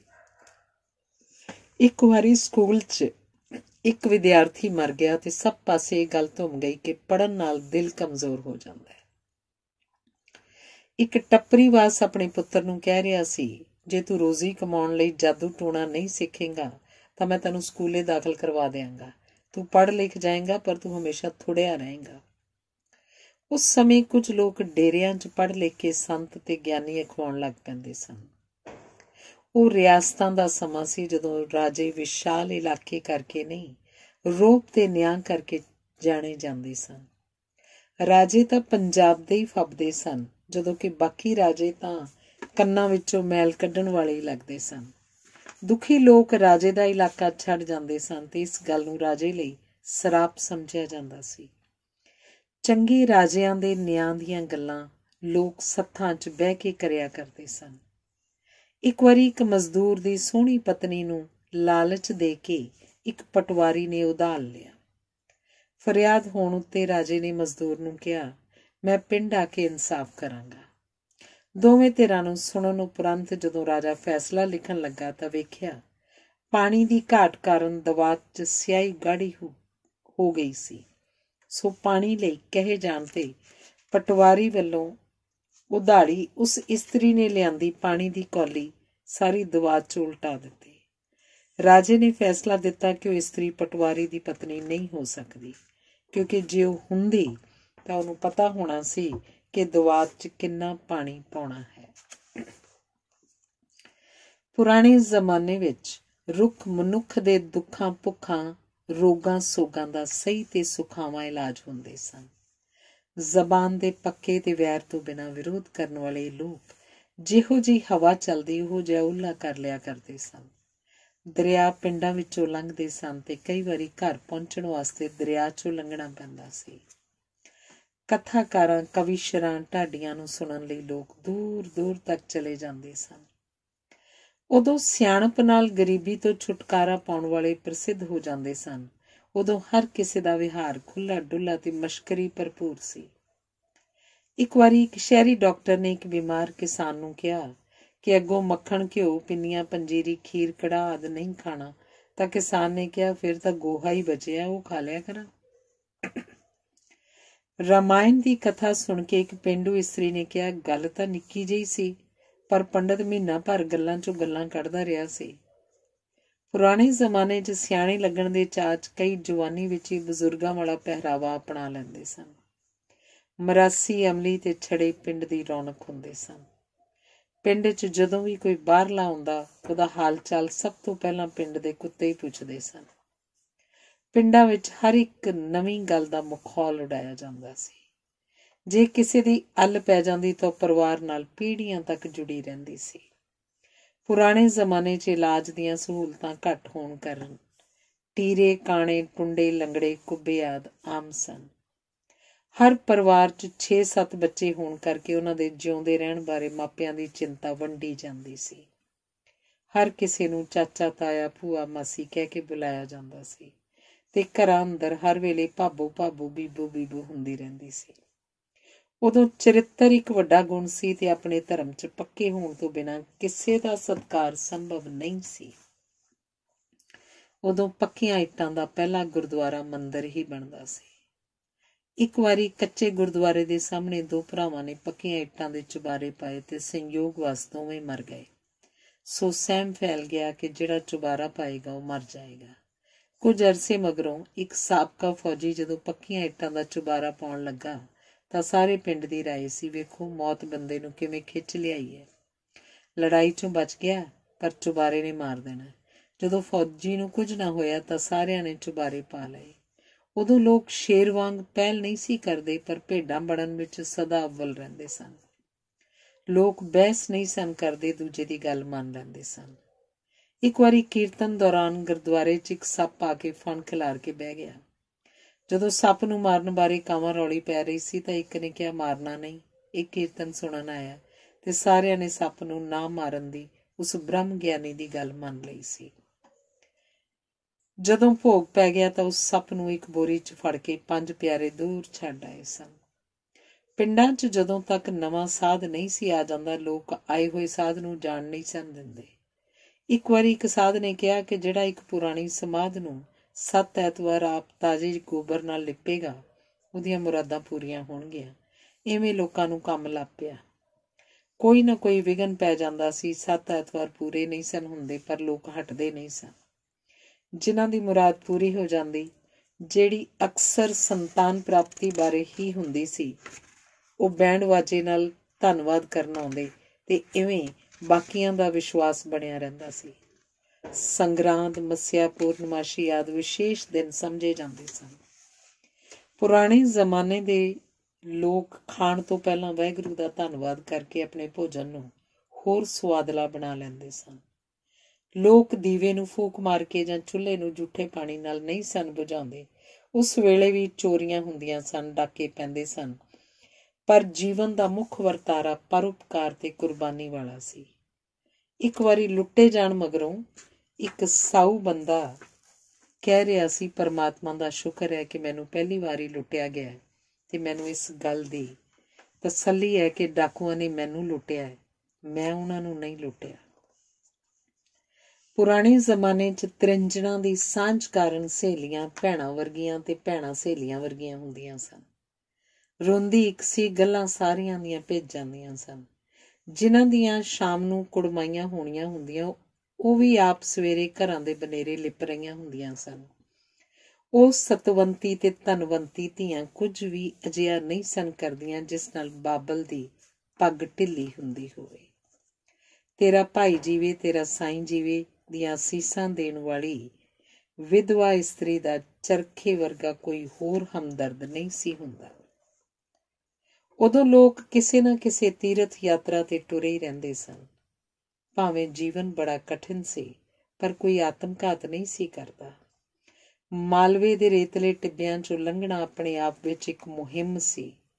4 ਬਲਦ ਲੱਗ ਕੇ ਵੀ ਗੱਡੇ ਨੂੰ ਬੜੀ ਮੁਸ਼ਕਲ ਨਾਲ ਧੂ ਕੇ ਕੱਢਦੇ ਸਨ। ਇਹਨਾਂ ਸਮਿਆਂ 'ਚ ਖੂੰਖਾਰ ਜਾਨਵਰਾਂ ਦੀ ਦਹਿਸ਼ਤ ਸੀ ਤੇ ਲੋਕ ਬੀੜਾਂ ਵਿੱਚ ਇਹਨਾਂ ਦੇ ਸ਼ਿਕਾਰ ਲਈ ਟੋਲੀਆਂ ਬਣਾ ਕੇ ਘੁੰਮਦੇ ਰਹਿੰਦੇ ਸਨ। ਜਾਤ ਪਾਤ ਬੜੀ ਕਰੜੀ ਸੀ। ਜੇ ਖੂਹ ਉੱਤੇ ਪਏ ਘੜਿਆਂ ਨੂੰ ਕੋਈ ਨੀਵੀਂ ਜਾਤ ਦੀ ਇਸਤਰੀ ਪਰੇ ਕਰ ਦਿੰਦੀ ਤਾਂ ਜਿਨ੍ਹਾਂ ਦੇ ਘੜੇ ਹੁੰਦੇ ਸਨ ਉਹ ਘੜੇ ਤੋੜ ਕੇ ਖਾਲੀ ਹੱਥ ਘਰਾਂ ਨੂੰ ਆ ਜਾਂਦੀਆਂ ਸਨ।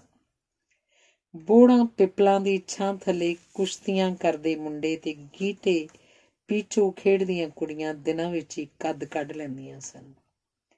ਲੋਕਾਂ ਨੂੰ ਪਰਿਵਾਰ ਨਾਲੋਂ ਪਿੰਡ ਦੀ ਇੱਜ਼ਤ ਵਧੇਰੇ ਪਿਆਰੀ ਸੀ। ਘੋੜੀਆਂ, ਸੁਹਾਗ ਤੇ ਸਿੱਠਣੀਆਂ ਨਾਲ ਹਰ ਕੁੜੀ ਮਿਸ਼ਰੀ ਇਲਾਇਚੀ ਬਣ ਜਾਂਦੀ ਸੀ। ਡੋਲੀ ਟੋਰਨ ਵੇਲੇ ਸਾਰੇ ਰਿਸ਼ਤੇਦਾਰ ਅਸਲੀ ਅਥਰੂ ਹੀ ਕੇਰਦੇ ਸਨ। ਹਰ ਚਿੱਠੀ ਦੇ ਸ਼ੁਰੂ 'ਚ ਲਿਖਿਆ ਹੁੰਦਾ ਸੀ, ਇੱਥੇ ਸੁੱਖ ਸਾਂਦ ਹੈ, ਤੁਹਾਡੀ ਸੁੱਖ ਸਾਂਦ ਪਰਮਾਤਮਾ ਤੋਂ ਨੇਕ ਚਾਹੁੰਦੇ ਹਾਂ। ਲੋਕ ਮਰੀਜ਼ ਨੂੰ ਹਸਪਤਾਲ ਉਦੋਂ ਹੀ ਲੈ ਕੇ ਜਾਂਦੇ ਸਨ ਜਦੋਂ ਲਗਭਗ ਮਰ ਚੁੱਕਾ ਹੁੰਦਾ ਸੀ। ਲੋਕ ਆਪਰੇਸ਼ਨ ਤੋਂ ਬੜਾ ਡਰਦੇ ਸਨ। ਇੱਕ ਜਗੀਰਦਾਰ ਨੇ ਆਪਣਾ ਦੰਦ ਕਢਵਾਉਣ ਵੇਲੇ ਹੋਣ ਵਾਲੀ ਪੀੜ ਜਾਣਨ ਵਾਸਤੇ ਪਹਿਲਾਂ ਆਪਣੇ ਇੱਕ ਮੁਜਾਰੇ ਦਾ ਦੰਦ ਕਢਵਾਇਆ ਸੀ। ਬਹੁਤੇ ਇਲਾਜ ਘਰੇਲੂ ਨੁਸਖਿਆਂ ਨਾਲ ਹੀ ਕੀਤੇ ਜਾਂਦੇ ਸਨ ਤੇ ਮਰ ਜਾਣਾ ਰੱਬ ਦੀ ਮਰਜ਼ੀ ਸਮਝਿਆ ਜਾਂਦਾ ਸੀ। ਪੁਰਾਣਾ ਜ਼ਮਾਨਾ ਉਹ ਸਮਾਂ ਸੀ ਜਦੋਂ ਸ਼ਹਿਰੀਆਂ ਨੂੰ ਵੀ ਸ਼ਹਿਰੀਆਂ ਵਾਲੀਆਂ ਚਲਾਕੀਆਂ ਨਹੀਂ ਸਨ ਆਉਂਦੀਆਂ। ਜੀਵਨ ਦੀ ਚਾਲ ਸਹਿਜ ਸੀ। ਵੇਖਿਆ ਗਿਆ ਹੈ ਕਿ ਬਹੁਤੇ ਲੋਕ ਪੁਰਾਣੇ ਜ਼ਮਾਨੇ ਨੂੰ ਉਦੋਂ ਚੀਜ਼ਾਂ ਦੇ ਸਸਤੇ ਹੋਣ ਕਰਕੇ ਵਡਿਆਉਂਦੇ ਹਨ, ਪਰ ਉਦੋਂ ਵੀ ਚੀਜ਼ਾਂ ਉਸ ਵੇਲੇ ਦੀਆਂ ਆਮਦਨਾਂ ਦੇ ਸੰਦਰਭ 'ਚ ਮਹਿੰਗੀਆਂ ਹੀ ਸਨ। 20 ਰੁਪਏ ਤੋਲਾ ਸੋਨਾ ਸੀ, ਪਰ 20 ਰੁਪਏ ਹੁੰਦੇ ਹੀ ਕਿਸ ਕੋਲ ਸਨ। ਇੱਕ ਬੰਦੇ ਕੋਲ 5000 ਰੁਪਈਆ ਸੀ ਤੇ ਉਹਦਾ ਨਾਂ ਹੀ 5000 ਹੀ ਪੈ ਗਿਆ ਸੀ ਤੇ ਦੂਰ ਦੂਰ ਦੇ ਲੋਕ ਉਹਨੂੰ ਵੇਖਣ ਆਉਂਦੇ ਸਨ।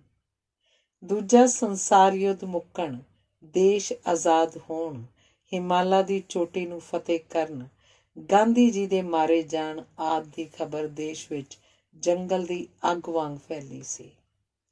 ਜਿੰਨੇ ਅੱਜ ਕੱਲ੍ਹ ਇੱਕ ਆਮ ਘਰ 'ਚ ਕੱਪੜੇ ਹੁੰਦੇ ਹਨ, ਓਨੇ ਕੱਪੜੇ ਪੁਰਾਣੇ ਜ਼ਮਾਨੇ 'ਚ ਕੱਪੜੇ ਦੀ ਇੱਕ ਦੁਕਾਨ ਵਿੱਚ ਵੀ ਨਹੀਂ ਸਨ ਹੁੰਦੇ। ਚੀਜ਼ਾਂ ਘੱਟ ਸਨ, ਚਾਅ ਵਧੇਰੇ ਸਨ, ਵਸੀਲੇ ਥੋੜ੍ਹੇ ਸਨ ਪਰ ਪਿਆਰ ਬਹੁਤ ਸੀ। ਸਾਧਨ ਘੱਟ ਸਨ ਪਰ ਸਾਧਨਾਂ ਦਾ ਕੋਈ ਅੰਤ ਨਹੀਂ ਸੀ। ਪਰਉਪਕਾਰੀ ਕਿਸਾਨ ਦੇ ਦਿਲ ਵਾਂਗ ਆਲਾ ਦੁਆਲਾ ਬੜਾ ਖੁੱਲ੍ਹਾ ਸੀ। ਦਫ਼ਤਰਾਂ ਵਿੱਚ ਰਿਸ਼ਵਤ ਕੋਈ ਜਾਣਦਾ ਵੀ ਨਹੀਂ ਸੀ। ਸਭਨੀ ਥਾਈਂ ਸ਼ਰਾਫਤ ਦਾ ਰਾਜ ਸੀ। ਅੱਖ ਦੀ ਸ਼ਰਮ ਹਰ ਵਿਅਕਤੀ ਦਾ ਮੁੱਖ ਲੱਛਣ ਹੋਇਆ ਕਰਦੀ ਸੀ। ਜਦੋਂ ਵੀ ਗੱਲ ਚੱਲੇਗੀ ਕਿ ਕਿੱਥੋਂ ਚੱਲੇ ਸਾਂ, ਕਿੱਥੇ ਪਹੁੰਚੇ ਹਾਂ, ਤਾਂ ਨਿਚੋੜ ਹੀ ਨਿਕਲੇਗਾ ਕਿ ਲੰਮੀਆਂ ਕਾਰਾਂ, ਚੌੜੀਆਂ ਜਾਇਦਾਦਾਂ ਤੇ ਵੱਡੀਆਂ ਆਮਦਨਾਂ ਤਸੱਲੀ ਨਹੀਂ ਦਿੰਦੀਆਂ। ਤਸੱਲੀ ਮਿਲਦੀ ਹੈ ਸੁੱਚੇ ਤੇ ਸੁਹਿਰਦ ਰਿਸ਼ਤਿਆਂ ਦੇ ਨਿੱਘ ਵਿੱਚੋਂ। ਇਸ ਕਰਕੇ ਪੁਰਾਣੇ ਜ਼ਮਾਨੇ ਦੇ ਖੁੱਲ੍ਹੇ ਖੁਲਾਸੇ ਤੇ ਸਾਦੇ ਤੇ ਸਾਊ, ਸਖੀ ਤੇ ਸਹਿਯੋਗੀ ਜੀਵਨ ਦੇ ਵੇਰਵਿਆਂ ਸਾਹਮਣੇ ਮੰਨਣਾ ਪਏਗਾ ਕਿ ਪੁਰਾਣੇ ਜ਼ਮਾਨੇ ਬੜੇ ਚੰਗੇ ਸਨ। ਧੰਨਵਾਦ। ਅਗਲਾ ਲੇਖ ਹੈ ਚੱਜ ਆਚਾਰ। ਦਾਦਾ ਜੀ, ਪਿਤਾ ਜੀ ਕਿੰਨੇ ਵੀ ਲੰਮੇ ਰਹੇ ਹੋਣ, ਦੱਸਣ ਵੇਲੇ ਸਾਨੂੰ ਆਪਣਾ ਕੱਦ ਹੀ ਦੱਸਣਾ ਪਏਗਾ। ਜੇ ਜਾਣ ਵੇਲੇ ਦਰਵਾਜ਼ਾ ਆਰਾਮ ਨਾਲ ਬੰਦ ਕਰੀਏ ਤਾਂ ਹੀ ਅਗਲਾ ਦਰਵਾਜ਼ਾ ਆਰਾਮ ਨਾਲ ਖੁੱਲ੍ਹਦਾ ਹੈ। ਚੱਜ ਆਚਾਰ, ਵਰਤੋਂ ਵਿਹਾਰ, ਸ਼ਿਸ਼ਟਾਚਾਰ ਆਦਿ ਦੀ ਮੁੱਢਲੀ ਸਿੱਖਿਆ ਸਾਨੂੰ ਆਪਣੇ ਘਰ ਤੇ ਪਰਿਵਾਰ 'ਚੋਂ ਮਿਲਦੀ ਹੈ। ਵਿੱਦਿਆ ਵਾਂਗ ਚੱਜ ਆਚਾਰ ਦੇ ਪੱਖੋਂ ਵੀ ਹਰ ਕਿਸੇ ਨੂੰ ਮੁੱਢੋਂ ਆਰੰਭ ਕਰਨਾ ਪੈਂਦਾ ਹੈ। ਘਰ ਉਸ ਥਾਂ ਨੂੰ ਕਹਿੰਦੇ ਹਨ ਜਿੱਥੇ ਅਸੀਂ ਆਪ ਰਹਿੰਦੇ ਹਾਂ ਤੇ ਜਿੱਥੇ ਸਾਡੇ ਮਹਿਮਾਨ ਆਉਂਦੇ ਹਨ। ਮਹਿਮਾਨ ਸਾਨੂੰ ਆਪਣਾ ਚੱਜ ਆਚਾਰ ਵਿਖਾਉਂਦੇ ਤੇ ਸਾਡਾ ਚੱਜ ਆਚਾਰ ਪਰਖਦੇ ਹਨ। ਜਦੋਂ ਤੱਕ ਅਸੀਂ ਦੂਜਿਆਂ ਦਾ ਅਨੋਖਾਪਣ ਨਹੀਂ ਵੇਖਦੇ, ਉਦੋਂ ਤੱਕ ਸਾਨੂੰ ਆਪਣੇ ਨਿਵੇਕਲੇਪਣ ਦੀ ਸੋਝੀ ਵੀ ਨਹੀਂ ਹੁੰਦੀ। ਚੱਜ ਆਚਾਰ ਵਾਲੇ ਬੰਦੇ ਆਸ ਉਮੀਦ ਦਾ ਹੁੰਗਾਰਾ ਹੁੰਦੇ ਹਨ। ਉਹਨਾਂ ਦੇ ਹੁੰਦਿਆਂ ਜ਼ਿੰਦਗੀ ਦੇ ਸੋਹਣੇ ਹੋਣ ਦੀ ਧਰਵਾਸ ਬਣੀ ਰਹਿੰਦੀ ਹੈ। ਚੱਜ ਆਚਾਰ ਵਾਲਾ ਬੰਦਾ ਜੋ ਕੁਝ ਕਹਿੰਦਾ ਹੈ ਉਹ ਉਸ ਵੱਲੋਂ ਕੀਤੇ, ਕਹੇ ਤੇ ਦੱਸੇ ਜਾਣ ਕਾਰਨ ਚੰਗਾ ਲੱਗਦਾ ਹੈ। ਚੱਜ ਆਚਾਰ ਦਾ ਉਦੇਸ਼ ਚੰਗੇ ਲੱਗਣਾ ਹੁੰਦਾ ਹੈ। ਚੰਗੇ ਬੰਦੇ ਦੇ ਜਾਣ ਮਗਰੋਂ ਵੀ ਉਸਦੇ ਚੰਗੇ ਹੋਣ ਦੀਆਂ ਹੀ ਗੱਲਾਂ ਹੁੰਦੀਆਂ ਹਨ। ਚੱਜ ਆਚਾਰ ਵਾਲੇ ਲੋਕ ਜ਼ਿੰਮੇਵਾਰ ਹੁੰਦੇ ਹਨ ਤੇ ਜ਼ਿੰਮੇਵਾਰੀਆਂ ਚੁੱਕਦੇ ਹਨ। जिस कारण हर किसी नूं उन्हां दी लोड़ ते उਡੀਕ हुंदी है। अक्सर किसी एक बंदे दी सुचज्जे विहार कारण उसका छोटा जिहा पिंड वड्डा नाम बन जाता है। समाज जां अर्थचारा कोई भी होवे, मनुख निरोल अपनी मर्जी नाल नहीं चल सकता। हर किसी नूं समाज वल्लों सारे विहार दे सांझे नेम मनने पैंदे हन, जिन्हां नूं रीति रिवाज कहा जाता है। रस्मां रीतां दे अर्थ उन्हां दे बाहरी रूप च नहीं हुंदे, इन्हां दे अंदर छुपे होए हुंदे हन। इन्हां रस्मां रीतां तो बेमुख हो के मनुख सुंगड़दा है। फैलण दी थां सुंगड़न कारण ही असीं पहलां चाचे ताए घरों कढे, फिर दादा दादी भी कढ दित्ते। इन्हां कारणां करके हुण पति पत्नी प्यो पुत्तर झगड़दे हन ते मां धी भी बिना लड़े झगड़े नहीं रह सकदियां। ਚੱਜ ਆਚਾਰ ਜ਼ਿੰਦਗੀ ਦੇ ਚਾਨਣੇ ਪੱਖ ਨੂੰ ਹੋਰ ਚਮਕਾ ਦਿੰਦੇ ਹਨ, ਜਦੋਂ ਕਿ ਇਹਨਾਂ ਦੀ ਅਣਹੋਂਦ ਵਿੱਚ ਥੋੜਾ ਅਪਮਾਨ, ਝਗੜੇ, ਵਿਰੋਧ ਤੇ ਸਾੜਾ, ਈਰਖਾ ਹੀ ਉਪਜਦੇ ਹਨ।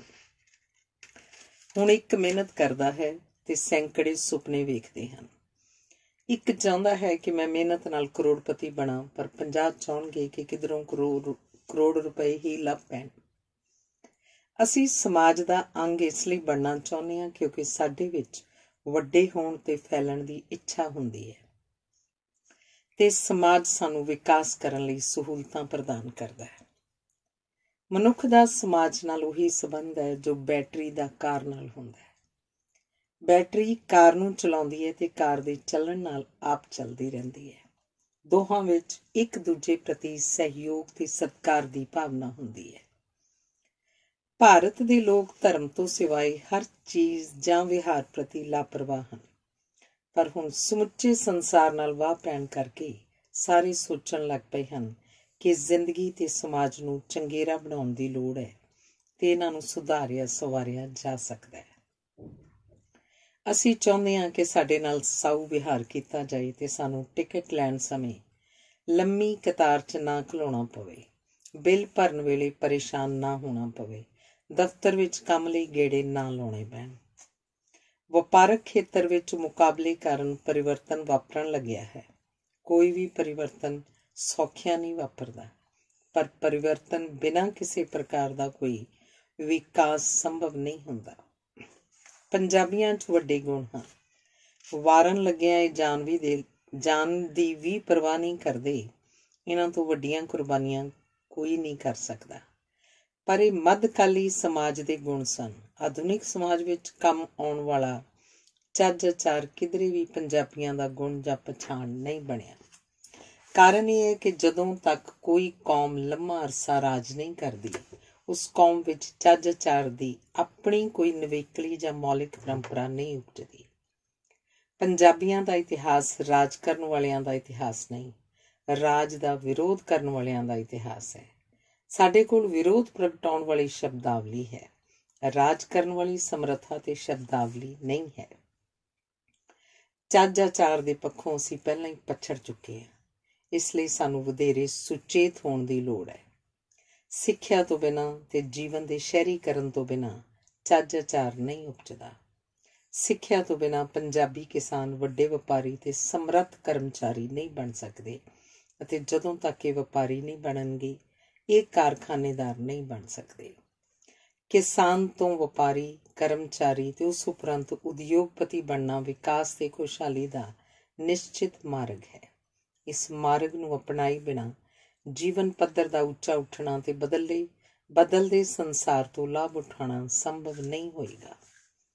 ਦੁਰਭਾਗਵਸ਼ ਸਾਡੇ ਕਿਸਾਨੀ ਸਮਾਜ ਨੂੰ ਇਹ ਇਤਿਹਾਸਕ ਸੱਚ ਸਮਝ ਨਹੀਂ ਆ ਰਿਹਾ, ਜਿਸ ਕਾਰਨ ਕਿਸਾਨੀ ਪਛੜਦੀ ਜਾ ਰਹੀ ਹੈ। ਵਿਦੇਸ਼ਾਂ ਵਿੱਚ ਗਏ ਪੰਜਾਬੀ ਵੀ ਚੰਗੀ ਚੱਜ ਆਚਾਰ ਦੀ ਅਣਹੋਂਦ ਕਾਰਨ ਅਨੇਕਾਂ ਸਮੱਸਿਆਵਾਂ ਦਾ ਸ਼ਿਕਾਰ ਹੁੰਦੇ ਹਨ ਤੇ ਉਹਨਾਂ ਦਾ ਵਿਹਾਰ ਪੰਜਾਬ ਵਿਚਲੇ ਪੰਜਾਬੀਆਂ ਨਾਲੋਂ ਵੀ ਨੀਵਾਂ ਤੇ ਮਾੜਾ ਹੁੰਦਾ ਹੈ। ਚੱਜ ਆਚਾਰ ਤੋਂ ਬਿਨਾਂ ਖੁਸ਼ਹਾਲੀ ਦੇ ਕੋਈ ਅਰਥ ਨਹੀਂ ਨਿਕਲਦੇ। ਇਹ ਆਮ ਭੁਲੇਖਾ ਹੈ ਕਿ ਅਮੀਰ ਹੋਣ ਨਾਲ ਸਾਡੇ ਵਿੱਚ ਚੱਜ ਆਚਾਰ ਆਪੇ ਆ ਜਾਏਗਾ। ਚੱਜ ਆਚਾਰ ਵਪਾਰ ਦੀ ਬੁਨਿਆਦੀ ਲੋੜ ਹੁੰਦੀ ਹੈ। ਜਿੱਥੇ ਵਿਹਾਰ ਸਾਊ ਹੋਏਗਾ, ਉੱਥੇ ਸ਼ਾਂਤੀ ਹੋਏਗੀ। ਜਿੱਥੇ ਸ਼ਾਂਤੀ ਹੋਏਗੀ, ਉੱਥੇ ਵਪਾਰ ਵਧੇਗਾ, ਖੁਸ਼ਹਾਲੀ ਵਧੇਗੀ, ਰੁਜ਼ਗਾਰ ਵਧੇਗਾ। ਵਪਾਰ ਘਮੰਡੀ ਤੇ ਕਠੋਰ ਲੋਕਾਂ ਨੂੰ ਨਿਮਰ, ਸਹਿਯੋਗੀ ਤੇ ਸੇਵਾ ਭਾਵੀ ਬਣਾ ਦਿੰਦਾ ਹੈ। ਚੱਜ ਆਚਾਰ ਵਾਲਾ ਵਿਅਕਤੀ ਦੂਜਿਆਂ ਨੂੰ ਮਾਣ ਸਤਿਕਾਰ ਦਿੰਦਿਆਂ ਆਪ ਮਾਣ ਲੈਂਦਾ ਹੈ। ਚੱਜ ਆਚਾਰ ਵਾਲਾ ਬੰਦਾ ਕੋਝਾ ਹੋ ਹੀ ਨਹੀਂ ਸਕਦਾ। ਕਿਸੇ ਦੀ ਸੁੰਦਰਤਾ ਸਾਡਾ ਕੇਵਲ ਧਿਆਨ ਹੀ ਨਹੀਂ ਖਿੱਚਦੀ, ਜਦੋਂ ਕਿ ਪ੍ਰਭਾਵਿਤ ਅਸੀਂ ਉਹਦੇ ਚੱਜ ਆਚਾਰ ਤੋਂ ਹੁੰਦੇ ਹਾਂ। ਸਾਊ ਸਲੀਕੇ ਵਾਲੇ ਲੋਕ ਚੰਗੀਆਂ ਸਾਫ਼ ਸੁਥਰੀਆਂ ਆਦਤਾਂ ਦੇ ਧਾਰਨੀ, ਚੁੱਪ ਰਹਿਣੇ ਤੇ ਨਾਪ ਤੋਲ ਕੇ ਬੋਲਣ ਵਾਲੇ ਹੁੰਦੇ ਹਨ। ਚੱਜ ਆਚਾਰ ਦਾ ਸੁਨਹਿਰੀ ਅਸੂਲ ਹੈ ਕਿ ਸੂਝਵਾਨਾਂ ਅੱਗੇ ਬੋਲਿਆ ਘੱਟ ਜਾਏ ਤੇ ਉਹਨਾਂ ਨੂੰ ਸੁਣਿਆ ਵੱਧ ਜਾਏ। ਚੱਜ ਆਚਾਰ ਵਾਲੇ ਚੰਗਾ ਸਾਥ ਬਣਦੇ ਹਨ ਤੇ ਸਾਥ ਨੂੰ ਚੰਗੀ ਤਰ੍ਹਾਂ ਮਾਣਦੇ ਹਨ ਤੇ ਉਹਨਾਂ ਕੋਲ ਆਲੋਚਨਾ ਘੱਟ ਤੇ ਪ੍ਰਸ਼ੰਸਾ ਵਧੇਰੇ ਹੁੰਦੀ ਹੈ। ਆਲੋਚਨਾ ਉਸੇ ਦੀ ਕਰਨੀ ਚਾਹੀਦੀ ਹੈ ਜਿਹਦੇ ਵਿਕਾਸ ਵਿੱਚ ਸਾਡੀ ਦਿਲਚਸਪੀ ਹੋਵੇ। ਕਿਸੇ ਦੀ ਆਲੋਚਨਾ ਕਰਨ ਤੋਂ ਪਹਿਲਾਂ ਉਹਦੇ ਵਿਹਾਰ ਵਿੱਚ ਛੁਪੇ ਅਸਲ ਅਰਥਾਂ ਨੂੰ ਜਾਣਨਾ ਜ਼ਰੂਰੀ ਹੁੰਦਾ ਹੈ। ਭਾਰਤ ਵਿੱਚ 20ਵੀਂ ਸਦੀ ਦੇ ਆਰੰਭ ਤੱਕ ਲੋਕ ਸੜਕਾਂ ਦੇ ਵਿਚਕਾਰ ਚੱਲਦੇ ਸਨ। ਉਸ ਸਮੇਂ ਦਾ ਇੱਕ ਅੰਗਰੇਜ਼ ਅਫਸਰ ਸਵੇਰੇ ਘੋੜੇ ਤੇ ਚੜ੍ਹ ਕੇ ਵੱਡੀ ਸੜਕ ਉੱਤੇ ਦੂਰ ਦੂਰ ਤੱਕ ਜਾ ਕੇ ਜਿਹੜਾ ਖੱਬੇ ਪਾਸੇ ਨਹੀਂ ਚੱਲ ਰਿਹਾ ਹੁੰਦਾ ਸੀ ਉਹਨੂੰ ਝਾਬਕਾ ਮਾਰਦਾ ਸੀ। ਉਹਦਾ ਅਸਲ ਉਦੇਸ਼ ਸੜਕਾਂ ਤੇ ਆਵਾਜਾਈ ਨੂੰ ਨੇਮਬੱਧ ਕਰਨਾ ਸੀ। ਅਜਿਹੇ ਵਿਹਾਰ ਕਾਰਨ ਉਹਨੂੰ ਤਾੜਨਾ ਵੀ ਹੋਈ, ਪਰ ਉਹ ਜਿੱਥੇ ਜਿੱਥੇ ਗਿਆ ਲੋਕ ਉਸ ਤੋਂ ਡਰਦਿਆਂ ਖੱਬੇ ਪਾਸੇ ਚੱਲਣ ਲੱਗ ਪਏ। ਉਹਨੇ ਭਾਰਤ ਵਿੱਚ ਲੋਕਾਂ ਨੂੰ ਖੱਬੇ ਪਾਸੇ ਚੱਲਣ ਦੀ ਆਦਤ ਪਾਈ ਸੀ। ਉਹਦੇ ਚਲੇ ਜਾਣ ਮਗਰੋਂ ਜਿਨ੍ਹਾਂ ਨੂੰ ਝਾਬਕਾਂ ਪਈਆਂ ਸਨ ਉਹ ਵੀ ਉਹਦੀਆਂ ਸਿਫਤਾਂ ਕਰਦੇ ਸਨ। ਸਮੇਂ ਦੀ ਪਾਬੰਦੀ ਚੱਜ ਆਚਾਰ ਦਾ ਉਘੜਵਾਂ ਲੱਛਣ ਹੁੰਦੀ ਹੈ। ਸੰਸਾਰ 'ਚ ਜਿਹੜੇ ਮੁਲਕ ਖੁਸ਼ਹਾਲ ਹਨ ਉਹ ਸਮੇਂ ਦੀ ਪਾਬੰਦੀ ਕਾਰਨ ਹੀ ਖੁਸ਼ਹਾਲ ਹਨ। ਯੂਰਪ ਵਿੱਚ ਚਰਚ ਨੇ ਉਦਯੋਗਿਕ ਕ੍ਰਾਂਤੀ ਤੋਂ ਪਹਿਲਾਂ ਹੀ ਵਕਤ ਦੀ ਪਾਬੰਦੀ ਲਾਗੂ ਕਰ ਦਿੱਤੀ ਸੀ। ਸੰਸਾਰ ਦੇ ਗਰੀਬ ਦੇਸ਼ ਇਸ ਲਈ ਗਰੀਬ ਹਨ ਕਿਉਂਕਿ ਉਹ ਸਮੇਂ ਦੇ ਮਹੱਤਵ ਤੋਂ ਵਿਸਲੇ ਹਨ। ਸਮੇਂ ਪ੍ਰਤੀ ਸਾਡੀ ਲਾਪਰਵਾਹੀ ਸਾਡੇ ਵਿਹਾਰ ਦਾ ਸਭ ਤੋਂ ਵੱਡਾ ਔਗੁਣ ਹੈ, ਜਿਸ ਵਿੱਚ ਝੂਠ ਬੋਲਣ, ਬਹਾਨੇ ਲਾਉਣ ਤੇ ਸੁਸਤ ਹੋਣ ਦੇ ਲੱਛਣ ਉਪਜਦੇ ਹਨ। ਇੱਕ ਵਾਰੀ ਇੱਕ ਰੇਲ ਗੱਡੀ ਰੋਜ਼ ਵਾਂਗ ਥਾਂ ਰੁਕਣ ਕਰਕੇ 1.5 ਘੰਟਾ ਲੇਟ ਪਹੁੰਚੀ ਤੇ ਸਵਾਰੀਆਂ ਨੇ ਗਾਰਡ ਤੇ ਡਰਾਈਵਰ ਦੋਵੇਂ ਕੁੱਟ ਦਿੱਤੇ। ਵਾਪਸੀ ਤੇ ਉਹ ਗੱਡੀ ਉਸੇ ਡਰਾਈਵਰ ਗਾਰਡ ਨਾਲ ਕਈ ਸਟੇਸ਼ਨਾਂ ਤੇ ਰੁਕੇ ਬਿਨਾਂ ਆਪਣੇ ਅੰਤਲੇ ਸਟੇਸ਼ਨ ਤੇ ਅੱਧਾ ਘੰਟਾ ਪਹਿਲਾਂ ਪਹੁੰਚ ਗਈ। ਜਿਹੜੇ ਰਹਿ ਗਏ ਸਨ ਉਹ ਛੋਟੇ ਰਸਤੇ ਰਾਹੀਂ ਇਸ ਸਟੇਸ਼ਨ ਤੇ ਪਹੁੰਚ ਗਏ ਤੇ ਉਹਨਾਂ ਨੇ ਗਾਰਡ ਤੇ ਡਰਾਈਵਰ ਨਾਲ ਸਟੇਸ਼ਨ ਮਾਸਟਰ ਵੀ ਕੁੱਟ ਦਿੱਤਾ। ਸਮੇਂ ਦੀ ਪਾਬੰਦੀ ਨਾ ਹੋਣ ਕਾਰਨ ਗੱਡੀ ਚਲਾਉਣ ਦੇ ਦੋਵੇਂ ਢੰਗ ਗਲਤ ਸਨ। ਸਹੀ ਵਿਹਾਰ ਕਹਿੰਦਾ ਹੈ ਕਿ ਗੱਡੀ ਨਾ ਪਹਿਲਾਂ ਪਹੁੰਚੇ ਨਾ ਦੇਰ ਨਾਲ, ਗੱਡੀ ਆਪਣੇ ਨਿਸ਼ਚਿਤ ਸਮੇਂ ਤੇ ਪਹੁੰਚਣੀ ਚਾਹੀਦੀ ਹੈ। ਰਾਜਸੀ ਨੇਤਾਵਾਂ ਦਾ ਚੱਜ ਆਚਾਰ ਉਹਨਾਂ ਵੱਲੋਂ ਵਿਖਾਈ ਸਮੇਂ ਦੀ ਪਾਬੰਦੀ ਨਾਲ ਮਾਪਿਆ ਜਾਂਦਾ ਹੈ। ਆਪਣੀ ਗਲਤੀ ਨੂੰ ਮੰਨਣਾ ਚੱਜ ਆਚਾਰ ਦਾ ਸੁਨਹਿਰੀ ਅਸੂਲ ਹੁੰਦਾ ਹੈ। ਇੱਕ ਵਾਰੀ ਯੂਨੀਵਰਸਿਟੀ ਦੀ ਇੱਕ ਲੜਕੀ ਆਪਣੀ ਸਹੇਲੀ ਨੂੰ ਬੱਸ ਚੜਾਉਣ ਵਾਸਤੇ ਆਪਣੀ ਕਾਰ ਬੱਸ ਅੱਡੇ ਦੇ ਧੁਰ ਅੰਦਰ, ਜਿੱਥੇ ਬੱਸ ਖਲੋਤੀ ਹੁੰਦੀ ਹੈ, ਉੱਥੇ ਲੈ ਗਈ। ਡਿਊਟੀ ਉੱਤੇ ਸਿਪਾਹੀ ਨੇ ਚਲਾਨ ਕੱਟਣ ਲਈ ਰੋਕਿਆ ਤੇ ਕਹਿਣ ਲੱਗੀ, ਚਲਾਨ ਕਿਸ ਗੱਲ ਦਾ? ਮੈਂ ਕੋਈ ਗਲਤੀ ਨਹੀਂ ਕੀਤੀ। ਇੱਥੇ ਬੋਰਡ ਲਾਉਣਾ ਚਾਹੀਦਾ ਸੀ, ਮੈਂ ਤੁਹਾਡੀ ਸ਼ਿਕਾਇਤ ਕਰਾਂਗੀ। ਤੇ ਜਦੋਂ ਸਿਪਾਹੀ ਨੇ ਬੋਰਡ ਵਿਖਾਇਆ ਤੇ ਕਹਿਣ ਲੱਗੀ, ਗਲਤੀ ਹੋ ਗਈ, ਮਾਫ਼ ਕਰ ਦਿਓ। ਸਿਪਾਹੀ ਨੇ ਕਿਹਾ, ਜੋ ਤੁਸੀਂ ਅਖੀਰ 'ਚ ਕਹਿ ਰਹੇ ਹੋ ਉਹ ਆਰੰਭ 'ਚ ਕਹਿਣਾ ਚਾਹੀਦਾ ਸੀ। ਜੇ ਅਸੀਂ ਆਪਣੀਆਂ ਗਲਤੀਆਂ ਮੰਨਦੇ ਜਾਈਏ ਤਾਂ ਸਾਡੇ 'ਚ ਵਿਕਾਸ ਵਾਪਰਦਾ ਰਹਿੰਦਾ ਹੈ। ਆਪਣੀਆਂ ਘਾਟਾਂ ਤੋਂ ਸ਼ਰਮਸਾਰ ਹੋਣ ਦੀ ਲੋੜ ਨਹੀਂ, ਸਗੋਂ ਦੱਸੋ ਕਿ ਉਹਨਾਂ ਤੋਂ ਛੁਟਕਾਰਾ ਪਾਉਣ ਲਈ ਤੁਸੀਂ ਕਿਵੇਂ ਤੇ ਕਿਹੋ ਜਿਹੀ ਜੱਦੋ-ਜਹਿਦ ਕਰ ਰਹੇ ਹੋ। ਇਵੇਂ ਦੂਜੇ ਵੀ ਆਪਣੀਆਂ ਘਾਟਾਂ ਦੱਸਣਗੇ ਤੇ ਸਾਰੇ ਇੱਕ ਦੂਜੇ ਦੇ ਸਹਿਯੋਗੀ ਹੋ ਨਿਬੜਨਗੇ। ਜਦੋਂ ਇੱਕ ਚੀਜ਼ ਠੀਕ ਹੋ ਜਾਏ ਤਾਂ ਬਾਕੀ ਚੀਜ਼ਾਂ ਆਪੇ ਠੀਕ ਹੋਣ ਲੱਗ ਪੈਂਦੀਆਂ ਹਨ। ਇੱਕ ਵਾਰੀ ਇੱਕ ਵਿਅਕਤੀ ਚਿੱਠੀ ਲਿਖ ਰਿਹਾ ਸੀ ਤੇ ਉਹਦਾ ਸਕੂਲ ਪੜ੍ਹਦਾ ਲੜਕਾ ਵਿਘਨ ਪਾ ਰਿਹਾ ਸੀ। ਪਿਤਾ ਨੇ ਪੁਰਾਣੇ ਪਏ ਦੁਨੀਆ ਦੇ ਨਕਸ਼ੇ ਦੇ ਪਾੜ ਕੇ ਟੋਟੇ ਕਰਕੇ ਪੁੱਤਰ ਨੂੰ ਕਿਹਾ ਕਿ ਉਹ ਕਾਤਰਾਂ ਨੂੰ ਜੋੜ ਕੇ ਨਕਸ਼ਾ ਬਣਾਏ। ਪਿਤਾ ਸਮਝਦਾ ਸੀ ਇਸ ਕਾਰਜ ਵਿੱਚ 1 ਘੰਟਾ ਲੱਗੇਗਾ, ਪਰ ਪੁੱਤਰ ਨੇ ਕੁਝ ਮਿੰਟਾਂ ਵਿੱਚ ਹੀ ਕਾਤਰਾਂ ਜੋੜ ਦਿੱਤੀਆਂ। ਜਦੋਂ ਪੁੱਛਿਆ ਗਿਆ ਕਿ ਕਿਵੇਂ ਕੀਤਾ ਤਾਂ ਪੁੱਤਰ ਨੇ ਕਿਹਾ ਕਿ ਨਕਸ਼ੇ ਦੇ ਦੂਜੇ ਪਾਸੇ ਇੱਕ ਮਨੁੱਖ ਦੀ ਤਸਵੀਰ ਸੀ। ਮੈਂ ਸੋਚਿਆ ਕਾਤਰਾਂ ਜੋੜ ਕੇ ਜੇ ਮਨੁੱਖ ਠੀਕ ਬਣ ਗਿਆ ਤਾਂ ਸੰਸਾਰ ਦਾ ਨਕਸ਼ਾ ਆਪੇ ਠੀਕ ਹੋ ਜਾਏਗਾ। ਚੱਜ ਆਚਾਰ ਦੇ ਅਰਥ ਸਹੀ ਕਾਰਜ ਨੂੰ ਠੀਕ ਢੰਗ ਨਾਲ ਕਰਨ ਤੋਂ ਹਨ। ਕਿਸੇ ਨੂੰ ਪਤਾ ਲੱਗੇ ਭਾਵੇਂ ਨਾ ਲੱਗੇ, ਜਿਵੇਂ ਫੁੱਲ ਖਿੜਦੇ ਹਨ, ਕੋਈ ਵੇਖੇ ਭਾਵੇਂ ਨਾ ਵੇਖੇ। ਚੰਗੇ ਚੱਜ ਆਚਾਰ 'ਚ ਉਚੇਚ ਨਹੀਂ ਹੁੰਦਾ, ਇਹ ਆਦਤ ਵਾਂਗ ਸੁਭਾਵਕ ਵਰਤਾਰਾ ਹੁੰਦਾ ਹੈ। ਚੱਜ ਆਚਾਰ ਸਿਖਾਇਆ ਨਹੀਂ ਜਾਂਦਾ, ਇਹ ਅਪਣਾਇਆ ਜਾਂਦਾ ਹੈ ਤੇ ਇਸ ਨਾਲ ਚੰਗੇ ਕਾਰਜਾਂ ਲਈ ਰਾਹ ਪੱਧਰਾ ਹੋ ਜਾਂਦਾ ਹੈ। ਪੁਸਤਕਾਂ ਪੜ੍ਹਨ ਨਾਲ ਚੱਜ ਆਚਾਰ ਨਹੀਂ ਉਪਜਦਾ, ਪਰ ਪੁਸਤਕਾਂ ਪੜ੍ਹਨ ਨਾਲ ਨਿਮਰਤਾ ਉਪਜਦੀ ਹੈ, ਜਿਹੜੀ ਚੱਜ ਆਚਾਰ ਦੀ ਬੁਨਿਆਦ ਹੁੰਦੀ ਹੈ। ਕੋਈ ਵੀ ਸਮਾਜ ਉਦੋਂ ਤੱਕ ਵਿਕਾਸ ਨਹੀਂ ਕਰਦਾ ਜਦੋਂ ਤੱਕ ਉਸ ਵਿੱਚ ਇਸਤਰੀਆਂ ਖਿੜੇ ਮੱਥੇ ਸ਼ਾਮਲ ਨਹੀਂ ਹੁੰਦੀਆਂ। ਇਸਤਰੀਆਂ 'ਚ ਚੱਜ ਆਚਾਰ ਹੁੰਦਾ ਵੀ ਵਧੇਰੇ ਹੈ ਤੇ ਉਹ ਸਿੱਖਦੀਆਂ ਵੀ ਜਲਦੀ ਤੇ ਵਧੇਰੇ ਹਨ। ਆਪਣੇ ਦੋਸਤਾਂ ਨਾਲ ਸਾਡਾ ਵਿਹਾਰ ਸੁਖਾਵਾਂ ਇਸ ਲਈ ਹੁੰਦਾ ਹੈ ਕਿਉਂਕਿ ਉਹਨਾਂ ਨਾਲ ਅਸੀਂ ਬਰਾਬਰੀ ਦੇ ਆਧਾਰ ਤੇ ਵਿਚਰਦੇ ਹਾਂ। ਸਾਡਾ ਨਿਆਂਪੂਰਨ ਤੇ ਨੀਵਾਂ ਵਿਹਾਰ ਅਕਸਰ ਉਹਨਾਂ ਨਾਲ ਹੁੰਦਾ ਹੈ ਜਿਨ੍ਹਾਂ ਪ੍ਰਤੀ ਸਤਿਕਾਰ ਹੋਣਾ ਚਾਹੀਦਾ ਹੈ, ਜਿਵੇਂ ਪਤਨੀ ਨਾਲ, ਮਾਪਿਆਂ ਨਾਲ, ਭਰਾਵਾਂ ਨਾਲ, ਗੁਆਂਢੀਆਂ ਨਾਲ। ਦੂਜਿਆਂ ਦੇ ਗੁਣਾਂ ਦੀ ਕਦਰ ਕਰਨੀ ਕੋਈ ਸਿਕੰਦਰ ਤੋਂ ਸਿੱਖੇ। ਸਿਕੰਦਰ ਹੈ ਤਾਂ ਹਮਲਾਵਰ ਸੀ, ਪਰ ਪੋਰਸ ਨਾਲ ਆਪਣੇ ਚੰਗੇ ਵਿਹਾਰ ਕਾਰਨ ਉਹਨੇ ਭਾਰਤੀਆਂ ਦੇ ਦਿਲ ਜਿੱਤ ਲਏ ਸਨ, ਜਦੋਂ ਕਿ ਚੰਗੇਜ਼ ਖਾਂ ਤੇ ਗਜ਼ਨਵੀ ਆਦਿ ਨੇ ਭਾਰਤੀਆਂ ਤੋਂ ਨਫ਼ਰਤ ਹੀ ਕਮਾਈ ਸੀ। ਸਾਡੇ ਜੀਵਨ ਦੇ ਵਿਕਾਸ 'ਚ ਜਿਸ ਨੇ ਵੀ ਯੋਗਦਾਨ ਪਾਇਆ ਹੋਵੇ ਉਸ ਦਾ ਧੰਨਵਾਦ ਕਰਨ ਨਾਲ ਅਸੀਸਾਂ ਹੀ ਮਿਲਣਗੀਆਂ। ਸਾਡੇ ਸ਼ੁਭ ਚਿੰਤਕਾਂ ਦੀਆਂ ਅਸੀਸਾਂ ਭੈੜੇ ਬੰਦਿਆਂ ਦੀਆਂ ਬਦਦੁਆਵਾਂ ਦਾ ਰਾਹ ਰੋਕ ਲੈਂਦੀਆਂ ਹਨ। ਚੱਜ ਆਚਾਰ ਦਾ ਇਹ ਸੁਨਹਿਰੀ ਅਸੂਲ ਹੈ ਕਿ ਜਦੋਂ ਕਿਸੇ ਨਾਲ ਚੰਗਾ ਵਿਹਾਰ ਕਰੋ ਤਾਂ ਉਹਦੀ ਆਸ ਨਾਲੋਂ ਵੱਧ ਚੰਗਾ ਕਰੋ, ਤਾਂ ਕਿ ਉਹਨੂੰ ਮੋੜਵਾਂ ਚੰਗਾ ਵਿਹਾਰ ਕਰਦਿਆਂ ਕੋਈ ਦੁਚਿੱਤੀ ਨਾ ਹੋਵੇ। ਜਿਵੇਂ ਕਿਸੇ ਵੱਲੋਂ ਬੂਹਾ ਖੜਕਾਉਣ ਦੇ ਢੰਗ ਤੋਂ ਹੀ ਪਤਾ ਲੱਗ ਜਾਂਦਾ ਹੈ ਕਿ ਕਿਹੋ ਜਿਹਾ ਮਹਿਮਾਨ ਆਇਆ, ਉਵੇਂ ਉਹਦੀ ਬੋਲਬਾਣੀ ਸਾਨੂੰ ਉਹਦੀ ਬੌਧਿਕ ਪੱਧਰ ਦੀ ਸੂਚਨਾ ਦਿੰਦੀ ਹੈ। ਜੇ ਅਸੀਂ ਆਪਣੀ ਬੋਲਬਾਣੀ ਸੰਵਾਰ ਲਈਏ ਤਾਂ ਇਸ ਨਾਲ ਹੀ ਸਭ ਕੁਝ ਸੰਵਰਦਾ ਜਾਏਗਾ। ਕਿਸੇ ਨਾਲ ਵਰਤੀ ਬੋਲਬਾਣੀ ਨਾਲ ਹੀ ਉਸ ਨਾਲ ਸਾਡੀ ਨੇੜਤਾ ਤੇ ਵਿੱਥ ਦਾ ਪਤਾ ਲੱਗਦਾ ਹੈ।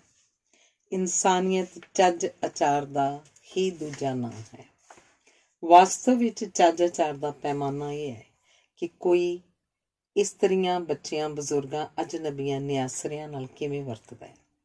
ਮਹਾਂਭਾਰਤ ਵਿੱਚ ਇਸਤਰੀ ਦਾ ਅਪਮਾਨ ਕੀਤੇ ਜਾਣ ਕਾਰਨ ਹੀ ਇਹ ਗ੍ਰੰਥ ਪੂਜਾ ਦੇ ਯੋਗ ਨਹੀਂ ਬਣਿਆ। ਚੱਜ ਆਚਾਰ ਦੀਆਂ ਗੱਲਾਂ ਤਾਂ ਨਿੱਕੀਆਂ ਨਿੱਕੀਆਂ ਹੁੰਦੀਆਂ ਹਨ, ਪਰ ਇਹਨਾਂ ਦਾ ਮਹੱਤਵ ਬਹੁਤ ਅਧਿਕ ਹੁੰਦਾ ਹੈ। ਚੱਜ ਆਚਾਰ ਦੇ ਨਿੱਕੇ ਨਿੱਕੇ ਵੇਰਵੇ ਹੀ ਸੰਤੁਲਿਤ, ਸੁਖਾਵੀਂ, ਸਹਿਯੋਗੀ, ਸਖੀ ਤੇ ਸੰਭਾਵਨਾਵਾਂ ਭਰਪੂਰ ਸ਼ਖਸੀਅਤ ਉਸਾਰਦੇ ਹਨ। ਉਦਾਹਰਨ ਵਜੋਂ ਕੀਤਾ ਵਾਅਦਾ ਪੂਰਾ ਨਾ ਕਰਨਾ ਕੁਚੱਜਾਪਣ ਹੁੰਦਾ ਹੈ। ਪੱਛੜ ਕੇ ਪਹੁੰਚਣਾ ਤੇ ਬਹਾਨਾ ਲਾਉਣਾ ਭੈੜੀ ਆਦਤ ਹੁੰਦੀ ਹੈ। ਰੌਲਾ ਪਾਉਣਾ ਮਹਿਮਾਨਾਂ ਦੀ ਬੇਇੱਜ਼ਤੀ ਕਰਨ ਦਾ ਪ੍ਰਗਟਾਵਾ ਹੁੰਦਾ ਹੈ। ਉੱਚਾ ਬੋਲਣਾ ਤੇ ਉੱਚਾ ਹੱਸਣਾ ਬੇਸ਼ਰਮੀ ਦਾ ਐਲਾਨ ਹੁੰਦਾ ਹੈ। ਬਹੁਤੇ ਛਾਪਾਂ ਛੱਲੇ ਪਾਉਣੇ ਹੋਛੇਪਣ ਦੀ ਨਿਸ਼ਾਨੀ ਹੁੰਦੀ ਹੈ। ਕਿਸੇ ਇਸਤਰੀ ਬਾਰੇ ਆਵਾਰਾਜੀ ਰਾਏ ਦੇਣੀ ਮਾਨਸਿਕ ਕੰਗਾਲੀ ਦਾ ਪ੍ਰਮਾਣ ਹੁੰਦਾ ਹੈ। ਕੰਧ ਦਾ ਸਹਾਰਾ ਲੈ ਕੇ ਖਲੋਣਾ, ਹੱਥ ਨਾਲ ਕੁਝ ਘੁਮਾਉਂਦੇ ਰਹਿਣਾ, ਨੱਕ ਵਿੱਚ ਉਂਗਲ ਮਾਰਦੇ ਰਹਿਣਾ, ਬੈਠਿਆਂ ਪੈਰ ਹਿਲਾਉਣਾ, ਕਿਸੇ ਦੇ ਘਰ ਪਏ ਯੰਤਰਾਂ ਨੂੰ ਆਪੇ ਚਲਾਉਣ ਲੱਗ ਜਾਣਾ, ਕਿਸੇ ਦੀ ਨਿੱਜੀ ਚੀਜ਼ ਦਾ ਮੰਗਣਾ, ਕਿਸੇ ਦੇ ਘਰ ਬੇਵਕਤ ਜਾਣਾ, ਜਾਣ ਵੇਲੇ ਗੇਟ ਜਾਂ ਦਰਵਾਜ਼ਾ ਖੁੱਲ੍ਹਾ ਛੱਡ ਜਾਣਾ, ਕਿਸੇ ਦੀ ਚਿੱਠੀ ਨੂੰ ਪੜ੍ਹਨਾ ਆਦਿ ਕਿਸੇ ਵੀ ਸੱਭਿਆਚਾਰ ਵਿੱਚ ਚੰਗੇ ਚੱਜ ਆਚਾਰ ਦੇ ਲੱਛਣ ਨਹੀਂ ਹੁੰਦੇ। ਜੇ ਮਹਿਮਾਨ 2 ਹਨ ਤਾਂ ਪਲੇਟ 'ਚ ਪਾਣੀ ਦੇ 3 ਗਲਾਸ ਰੱਖ ਕੇ ਪੇਸ਼ ਕਰਨੇ ਚਾਹੀਦੇ ਹਨ। ਦਿਨ ਵੇਲੇ ਆਏ ਪਰ ਰਾਤ ਰਹਿਣ ਵਾਲੇ ਮਹਿਮਾਨ ਨੂੰ ਚੱਪਲਾਂ, ਤੌਲੀਆ ਦਿਓ ਤੇ ਗੁਸਲਖਾਨਾ ਵਿਖਾਓ। ਮਹਿਮਾਨ ਦੇ ਸਿਰਹਾਣੇ ਰਾਤ ਲੋੜ ਪੈਣ ਵਾਲਾ ਪੀਣ ਵਾਲਾ ਪਾਣੀ ਜ਼ਰੂਰ ਰੱਖੋ। ਵੱਸ ਲੱਗਦੇ ਬੇਅੰਤਿਆ ਪ੍ਰੋਗਰਾਮ ਮੁਲਤਵੀ ਨਹੀਂ ਕਰਨਾ ਚਾਹੀਦਾ। ਟੈਲੀਫੋਨ ਕਰਨ ਵੇਲੇ ਸੁਣਨ ਵਾਲੇ ਨੂੰ ਇਹ ਨਾ ਪੁੱਛੋ ਪਛਾਣਿਆ ਜਾਂ ਕੌਣ ਬੋਲਦਾ, ਸਗੋਂ ਤੁਸੀਂ ਦੱਸੋ ਕਿ ਤੁਸੀਂ ਕੌਣ ਬੋਲ ਰਹੇ ਹੋ, ਤੁਸੀਂ ਕਿਸ ਨਾਲ ਗੱਲ ਕਰਨੀ ਹੈ। ਸਿੱਖਣ ਦੀ ਲੋੜ ਹੈ ਕਿ ਭੈੜੀ ਖਬਰ ਕਿਵੇਂ ਦੇਣੀ ਹੈ। ਅਜਿਹੇ ਸਮੇਂ ਪਹਿਲਾਂ ਸੋਚ ਲਓ ਕਿ ਕੀ ਕਹਿਣਾ ਤੇ ਕਿਸ ਨੂੰ ਕਹਿਣਾ, ਤੇ ਪੁੱਛੇ ਜਾਣ ਵਾਲੇ ਸਵਾਲਾਂ ਦਾ ਜਵਾਬ ਕੀ ਦੇਣਾ ਹੈ। ਕਿਸ ਸਮੇਂ ਭੈੜੀ ਸੂਚਨਾ ਦੇਣੀ ਹੈ, ਇਸ ਬਾਰੇ ਵੀ ਸੋਚਣਾ ਚਾਹੀਦਾ ਹੈ। ਚੰਗੀ ਸੂਚਨਾ ਹਰ ਕੋਈ ਦੇ ਸਕਦਾ ਹੈ, ਚੱਜ ਆਚਾਰ ਭੈੜੀ ਸੂਚਨਾ ਦੇਣ ਵੇਲੇ ਪਰਖਿਆ ਜਾਏਗਾ। ਜਦੋਂ ਸਾਨੂੰ ਕੋਈ ਚੰਗਾ ਲੱਗਦਾ ਹੈ ਤਾਂ ਸਾਡਾ ਆਪ ਮੁਹਾਰੇ ਉਸ ਨਾਲ ਚੰਗਾ ਵਿਹਾਰ ਕਰਨ ਨੂੰ ਮਨ ਕਰਦਾ ਹੈ। ਕਿਸੇ ਨੂੰ ਪਸੰਦ ਕਰਦੇ ਹਾਂ ਅਸੀਂ ਆਪਣੇ ਆਪ ਨੂੰ ਵੀ ਪਸੰਦ ਕਰਦੇ ਹਾਂ। ਆਪਣੇ ਆਪ ਨਾਲ ਚੰਗਾ ਵਿਹਾਰ ਕਰੋ, ਦੂਜਿਆਂ ਨਾਲ ਚੰਗਾ ਵਿਹਾਰ ਕਰਨਾ ਆਪੇ ਆ ਜਾਏਗਾ। ਜਿਸ ਕੋਲ ਹਥਿਆਰ ਹੋਵੇ ਉਸ ਨਾਲ ਬਹਿਸ ਨਹੀਂ ਕਰਨੀ ਚਾਹੀਦੀ, ਕਿਉਂਕਿ ਉਹ ਜਲਦੀ ਤੱਤਾ ਹੋ ਜਾਏਗਾ। ਇਹੀ ਕਾਰਨ ਹੈ ਕਿ ਜਿਨ੍ਹਾਂ ਪਰਿਵਾਰਾਂ ਕੋਲ ਹਥਿਆਰ ਹੁੰਦੇ ਹਨ ਉੱਥੇ ਆਤਮ ਘਾਤ ਲਈ ਜਾਂ ਘਰ ਦੇ ਜੀਆਂ ਨੂੰ ਮਾਰਨ ਲਈ ਵਧੇਰੇ ਵਰਤੇ ਜਾਂਦੇ ਹਨ। ਅਜੋਕੇ ਮਨੁੱਖ 'ਚ ਮਸ਼ੀਨਾਂ ਨਾਲ ਵਧੇਰੇ ਵਾਹ ਪੈਣ ਕਰਕੇ ਮਨੁੱਖੀ ਵਿਹਾਰ ਵੀ ਮਸ਼ੀਨੀ ਹੋ ਗਿਆ। ਵੇਖਿਆ ਗਿਆ ਕਿ ਜਿਹੜੇ ਲੋਕ ਘੋੜੇ ਰੱਖਦੇ ਸਨ ਉਹਨਾਂ 'ਚ ਕਾਰਾਂ ਰੱਖਣ ਵਾਲਿਆਂ ਦੇ ਮੁਕਾਬਲੇ ਵਧੇਰੇ ਇਨਸਾਨੀ ਗੁਣ ਹੁੰਦੇ ਸਨ। ਕਾਰ ਵੇਖਣ ਵਿਖਾਉਣ ਲਈ ਹੁੰਦੀ ਹੈ, ਜਦਕਿ ਘੋੜਾ ਮਨ ਦੀ ਖੁਸ਼ਹਾਲੀ ਤੇ ਸਾਥ ਦੀ ਅਮੀਰੀ ਲਈ ਰੱਖਿਆ ਜਾਂਦਾ ਹੈ। ਮਸ਼ੀਨ ਨਾਲ ਰਿਸ਼ਤਾ ਇੱਕ ਪਾਸੜ ਹੁੰਦਾ, ਜਦਕਿ ਘੋੜਾ ਤੇ ਮਨੁੱਖ ਦੋਵੇਂ ਇੱਕ ਦੂਜੇ ਦਾ ਦਿਲ ਜਿੱਤਣ ਦਾ ਯਤਨ ਕਰਦੇ ਹਨ। ਮਨੁੱਖ ਨੇ ਸ਼ੇਰ ਉਪਰੰਤ ਸਭ ਤੋਂ ਵੱਧ ਪ੍ਰਸ਼ੰਸਾ ਘੋੜੇ ਦੀ ਕੀਤੀ ਹੈ, ਕਿਉਂਕਿ ਬਹਾਦਰਾਂ ਦੀ ਸਵਾਰੀ ਰਹੀ ਹੈ। ਹਰ ਬੋਲੀ ਦੇ ਅਖਾਣ, ਮੁਹਾਵਰੇ ਚੱਜ ਆਚਾਰ ਪ੍ਰਗਟਾਉਂਦੇ ਹਨ ਤੇ ਹਰ ਸਮਾਜ ਦੇ ਤਿਉਹਾਰ ਚੱਜ ਆਚਾਰ ਸਿਖਾਉਂਦੇ ਹਨ। ਹਰੇਕ ਤਿਉਹਾਰ ਦੀਆਂ ਕੁਝ ਰਸਮਾਂ ਹੁੰਦੀਆਂ ਹਨ ਜਿਨ੍ਹਾਂ ਨੂੰ ਪੂਰੀਆਂ ਕਰਦਿਆਂ ਅਸੀਂ ਸਹੁ ਵਿਹਾਰ ਕਰਦੇ ਹਾਂ। ਅਨੇਕਾਂ ਵਾਰ ਕਿਸੇ ਇੱਕ ਵਿਅਕਤੀ ਦੀ ਬਹਾਦਰੀ ਜਾਂ ਸਿਆਣਪ ਨਾਲ ਸੈਂਕੜੇ ਵਿਅਕਤੀਆਂ ਨੂੰ ਲਾਭ ਪਹੁੰਚਦਾ ਹੈ। ਮੇਰੇ ਕਾਲਜ 'ਚ ਜਦੋਂ ਲੜਕੀਆਂ ਦਾ ਦਾਖਲਾ ਖੁੱਲ੍ਹਿਆ ਤਾਂ ਪਹਿਲੇ ਸਾਲ ਮਲਕਾ ਨਾਂ ਦੀ ਕੇਵਲ ਇੱਕ ਹੀ ਲੜਕੀ ਦਾਖਲ ਹੋਈ, ਜਿਹੜੀ ਇਕੱਲੀ ਹੋਣ ਕਾਰਨ, ਪਰੇਸ਼ਾਨ ਹੋਣ ਕਾਰਨ ਕਾਲਜ ਛੱਡਣ ਬਾਰੇ ਸੋਚ ਰਹੀ ਸੀ ਕਿ ਉਹਨੇ ਆਪਣੇ ਇਤਿਹਾਸ ਦੀ ਕਿਤਾਬ ਵਿੱਚ ਪੜ੍ਹਿਆ ਕਿ ਚਿੱਤੌੜ ਦੀ ਰਾਣੀ ਕਰਨਵਤੀ ਨੇ ਗੁਜਰਾਤ ਦੇ ਬਹਾਦਰ ਸ਼ਾਹ ਤੋਂ ਆਪਣੀ ਰੱਖਿਆ ਲਈ ਹਮਾਯੂ ਨੂੰ ਰੱਖੜੀ ਭੇਜੀ ਸੀ ਤੇ ਹਮਾਯੂ ਬੰਗਾਲ ਦੀ ਮੁਹਿੰਮ ਵਿੱਚ ਛੱਡ ਕੇ ਉਹਦੀ ਰੱਖਿਆ ਲਈ ਦੌੜਿਆ ਸੀ। ਅਗਲੇ ਦਿਨ ਰੱਖੜੀ ਵਾਲੇ ਦਿਨ ਮਲਕਾ ਨੂੰ ਪਤਾ ਨਹੀਂ ਕੀ ਸੁੱਝੀ ਕਿ ਉਹਨੇ ਕਾਲਜ ਦੇ ਸਭ ਤੋਂ ਬਹਾਦਰ ਕਹਿਲਾਉਂਦੇ ਤੇ ਲੜਾਕੇ ਸਮਝੇ ਜਾਂਦੇ ਮੁੰਡੇ ਨੂੰ ਲੱਭ ਕੇ ਰੱਖੜੀ ਬੰਨੀ ਤੇ ਉਸ ਤੋਂ ਮਗਰੋਂ ਉਹ ਕਾਲਜ ਵਿੱਚ ਮਲਕਾ ਵਿਕਟੋਰੀਆ ਵਾਂਗ ਵਿਚਰੀ ਤੇ ਅਗਲੇ ਹੀ ਸਾਲ ਕਾਲਜ ਵਿੱਚ ਲੜਕੀਆਂ ਦੀ ਗਿਣਤੀ 1/3 ਹੋ ਗਈ ਸੀ। ਚੰਗਾ ਚੱਜ ਆਚਾਰ ਚੰਗੇ ਵਿਹਾਰ ਨੂੰ ਉਤਸ਼ਾਹ ਦਿੰਦਾ ਹੈ, ਜਦੋਂ ਕਿ ਭੈੜੇ ਵਿਹਾਰ ਨਾਲ ਅਸੀਂ ਝਗੜੇ ਤੇ ਸਮੱਸਿਆਵਾਂ ਉਪਜਾਉਂਦੇ ਹੀ ਨਹੀਂ, ਆਪ ਹੀ ਸਮੱਸਿਆ ਬਣ ਜਾਂਦੇ ਹਾਂ। ਕਿਸੇ ਦੀ ਜ਼ਿੰਦਗੀ ਵਿਗੜਨ ਤੋਂ ਪਹਿਲਾਂ ਉਹਦਾ ਚੱਜ ਆਚਾਰ ਵਿਗੜਦਾ ਹੈ ਤੇ ਝੂਠ ਬੋਲਣ, ਧੋਖਾ ਦੇਣ, ਬਹਾਨੇ ਬਣਾਉਣ, ਸਾੜਾ ਈਰਖਾ ਕਰਨ ਤੇ ਭੈੜੀ ਸ਼ਬਦਾਵਲੀ ਵਰਤਣ ਦੀ ਆਦਤ ਪੈਂਦੀ ਹੈ। ਨਿਰਸੰਦੇਹ ਗਲਤ ਕੰਮ ਕਰਨ ਦਾ ਕੋਈ ਠੀਕ ਢੰਗ ਨਹੀਂ ਹੁੰਦਾ। ਸ਼ਰਾਬ ਪੀ ਕੇ ਜਿਹੜਾ ਉਖੜ ਜਾਂਦਾ ਹੈ ਉਹ ਸ਼ਰਾਬ ਦੀ ਤਹਿਜ਼ੀਬ ਨਹੀਂ ਜਾਣਦਾ, ਕਿਉਂਕਿ ਸ਼ਰਾਬ ਨਸ਼ੇ ਲਈ ਨਹੀਂ ਹੁੰਦੀ, ਸਰੂਰ ਲਈ ਹੁੰਦੀ ਹੈ। ਜਿਸ ਖਿਡਾਰੀ ਦੇ ਮਨ ਵਿੱਚ ਆਪਣੀ ਖੇਡ ਲਈ ਸਤਿਕਾਰ ਨਹੀਂ, ਉਹਦੀ ਜਿੱਤ ਅਤੇ ਪ੍ਰਾਪਤੀ ਮਾਨਣ ਯੋਗ ਨਹੀਂ। ਸੰਗੀਤਕਾਰ ਨੂੰ ਪੜ੍ਹਾਇਆ ਜਾਣ ਵਾਲਾ ਪਹਿਲਾ ਹੀ ਸਬਕ ਸੰਗੀਤ ਦਾ ਸਤਿਕਾਰ ਤੇ ਉਸਤਾਦ ਦਾ ਸਨਮਾਨ ਕਰਨ ਬਾਰੇ ਹੁੰਦਾ ਹੈ। ਕਈ ਨਿਕੰਮੇ ਕਹਿੰਦੇ ਹਨ ਕਿ ਮੈਨੂੰ ਆਪਣਾ ਕੰਮ ਪਸੰਦ ਨਹੀਂ, ਜੇ ਪਸੰਦ ਨਹੀਂ ਤਾਂ ਅਸਤੀਫਾ ਦੇ ਦਿਓ। ਸਪਸ਼ਟ ਹੈ ਕਿ ਜੇ ਕੰਮ ਪਸੰਦ ਨਹੀਂ ਤਾਂ ਉਹਨੂੰ ਚੰਗੀ ਤਰ੍ਹਾਂ ਨਹੀਂ ਕੀਤਾ ਜਾਂਦਾ ਹੋਏਗਾ। ਇਵੇਂ ਜੋ ਕੰਮ ਸਾਨੂੰ ਚੰਗਾ ਲੱਗਦਾ ਹੈ ਉਹ ਕਰਨਾ ਨਾ ਕੁਰਬਾਨੀ ਹੁੰਦੀ ਹੈ ਨਾ ਸੇਵਾ। ਕੁਰਬਾਨੀ ਜਾਂ ਸੇਵਾ ਉਹ ਕੁਝ ਕਰਨ 'ਚ ਹੁੰਦੀ ਹੈ ਜੋ ਪਸੰਦ ਨਹੀਂ ਹੁੰਦਾ ਤੇ ਚੰਗਾ ਵੀ ਨਹੀਂ ਲੱਗਦਾ, ਪਰ ਫਿਰ ਵੀ ਪ੍ਰਸੰਨ ਚਿੱਤ ਹੋ ਕੇ ਕੀਤਾ ਜਾਵੇ। ਮੁੱਢਲਾ ਚੱਜ ਆਚਾਰ ਘਰ ਵਿੱਚ ਮਾਂ ਤੋਂ ਸਿੱਖਿਆ ਜਾਂਦਾ ਹੈ। ਇਸਤਰੀ ਆਪਣੇ ਨੈਣਾ ਨਕਸ਼ਾਂ ਕਰਕੇ ਨਹੀਂ, ਚੱਜ ਆਚਾਰ ਕਾਰਨ ਵੀ ਪ੍ਰਭਾਵਿਤ ਕਰਦੀ ਹੈ ਤੇ ਉਹ ਪੁਰਸ਼ ਨੂੰ ਚੱਜ ਆਚਾਰ ਸਿਖਾ ਕੇ ਸਿਆਣਾ ਬਣਾ ਦਿੰਦੀ ਹੈ। ਇਸੇ ਕਰਕੇ ਕਿਹਾ ਜਾਂਦਾ ਹੈ ਕਿ ਜੇ ਘਰ 'ਚ ਧੀ ਨਾ ਹੋਵੇ ਤਾਂ ਪੁਰਸ਼ ਵਿੱਚ ਪਿਤਾ ਵਾਲੇ ਗੁਣ ਹੀ ਨਹੀਂ ਉਪਜਦੇ। ਫੌਜੀਆਂ ਨੂੰ ਖਤਰਿਆਂ ਦੇ ਬਾਵਜੂਦ ਚੁਸਤ ਚੱਜ ਆਚਾਰ ਕਾਰਨ ਫੌਜੀ ਜ਼ਿੰਦਗੀ ਚੰਗੀ ਲੱਗਦੀ ਹੈ। ਫੌਜ ਵਿੱਚ ਵੱਡੇ ਤੋਂ ਵੱਡਾ ਜਰਨੈਲ ਛੋਟੇ ਤੋਂ ਛੋਟੇ ਅਫਸਰ ਦੀ ਪਤਨੀ ਨਾਲ ਵੀ ਸਤਿਕਾਰ ਨਾਲ ਖਲੋ ਕੇ ਗੱਲ ਕਰਦਾ ਹੈ। ਜਦੋਂ ਕਿਸੇ ਕੰਮ ਨੂੰ ਚੰਗੇ ਢੰਗ ਨਾਲ ਹੁੰਦਾ ਵੇਖੀਏ ਤੇ ਕਿਸੇ ਗੱਲ ਨੂੰ ਸੋਹਣੇ ਸਲੀਕੇ ਨਾਲ ਕਹੀ ਜਾਂਦੀ ਸੁਣੀਏ ਤਾਂ ਉਸ ਢੰਗ ਤੇ ਸਲੀਕੇ ਨੂੰ ਅਪਣਾ ਲੈਣਾ ਚਾਹੀਦਾ ਹੈ। ਆਪਣੀ ਜ਼ਿੰਦਗੀ ਉਵੇਂ ਜੀਓ ਜਿਵੇਂ ਤੁਸੀਂ ਚਾਹੁੰਦੇ ਹੋ। ਤੁਹਾਡੀ ਸੰਤਾਨ ਨੂੰ ਜਿਉਣੀ ਚਾਹੀਦੀ ਹੈ। ਲੋੜ ਹੈ ਕਿ ਅਸੀਂ ਸਾਰੇ ਆਪਣੇ ਆਪ ਨੂੰ ਚੰਗੇ ਚੱਜ ਆਚਾਰ ਦੇ ਜ਼ੋਰ ਨਾਲ ਉੱਚਾ ਚੁੱਕੀਏ, ਜ਼ਿੰਦਗੀ ਨੂੰ ਸਿਖਾਉਣ ਦੇਈਏ ਤੇ ਜ਼ਿੰਦਗੀ ਤੋਂ ਸਿੱਖੀਏ। ਸਾਡੀ ਕਿਸੇ ਨੇ ਚੰਗਾ ਚੱਜ ਆਚਾਰ ਸਿਖਾਉਣ ਲਈ ਉਡੀਕ ਨਹੀਂ ਕਰਨੀ। ਇਹ ਹੰਭਲਾ ਸਾਨੂੰ ਆਪ ਹੀ ਮਾਰਨਾ ਪਏਗਾ, ਨਹੀਂ ਤਾਂ ਪਛੜ ਕੇ ਅਸੀਂ ਆਪਣੇ ਆਪ ਨੂੰ ਹਾਕਾਂ ਮਾਰਦੇ ਰਹਾਂਗੇ। ਧੰਨਵਾਦ।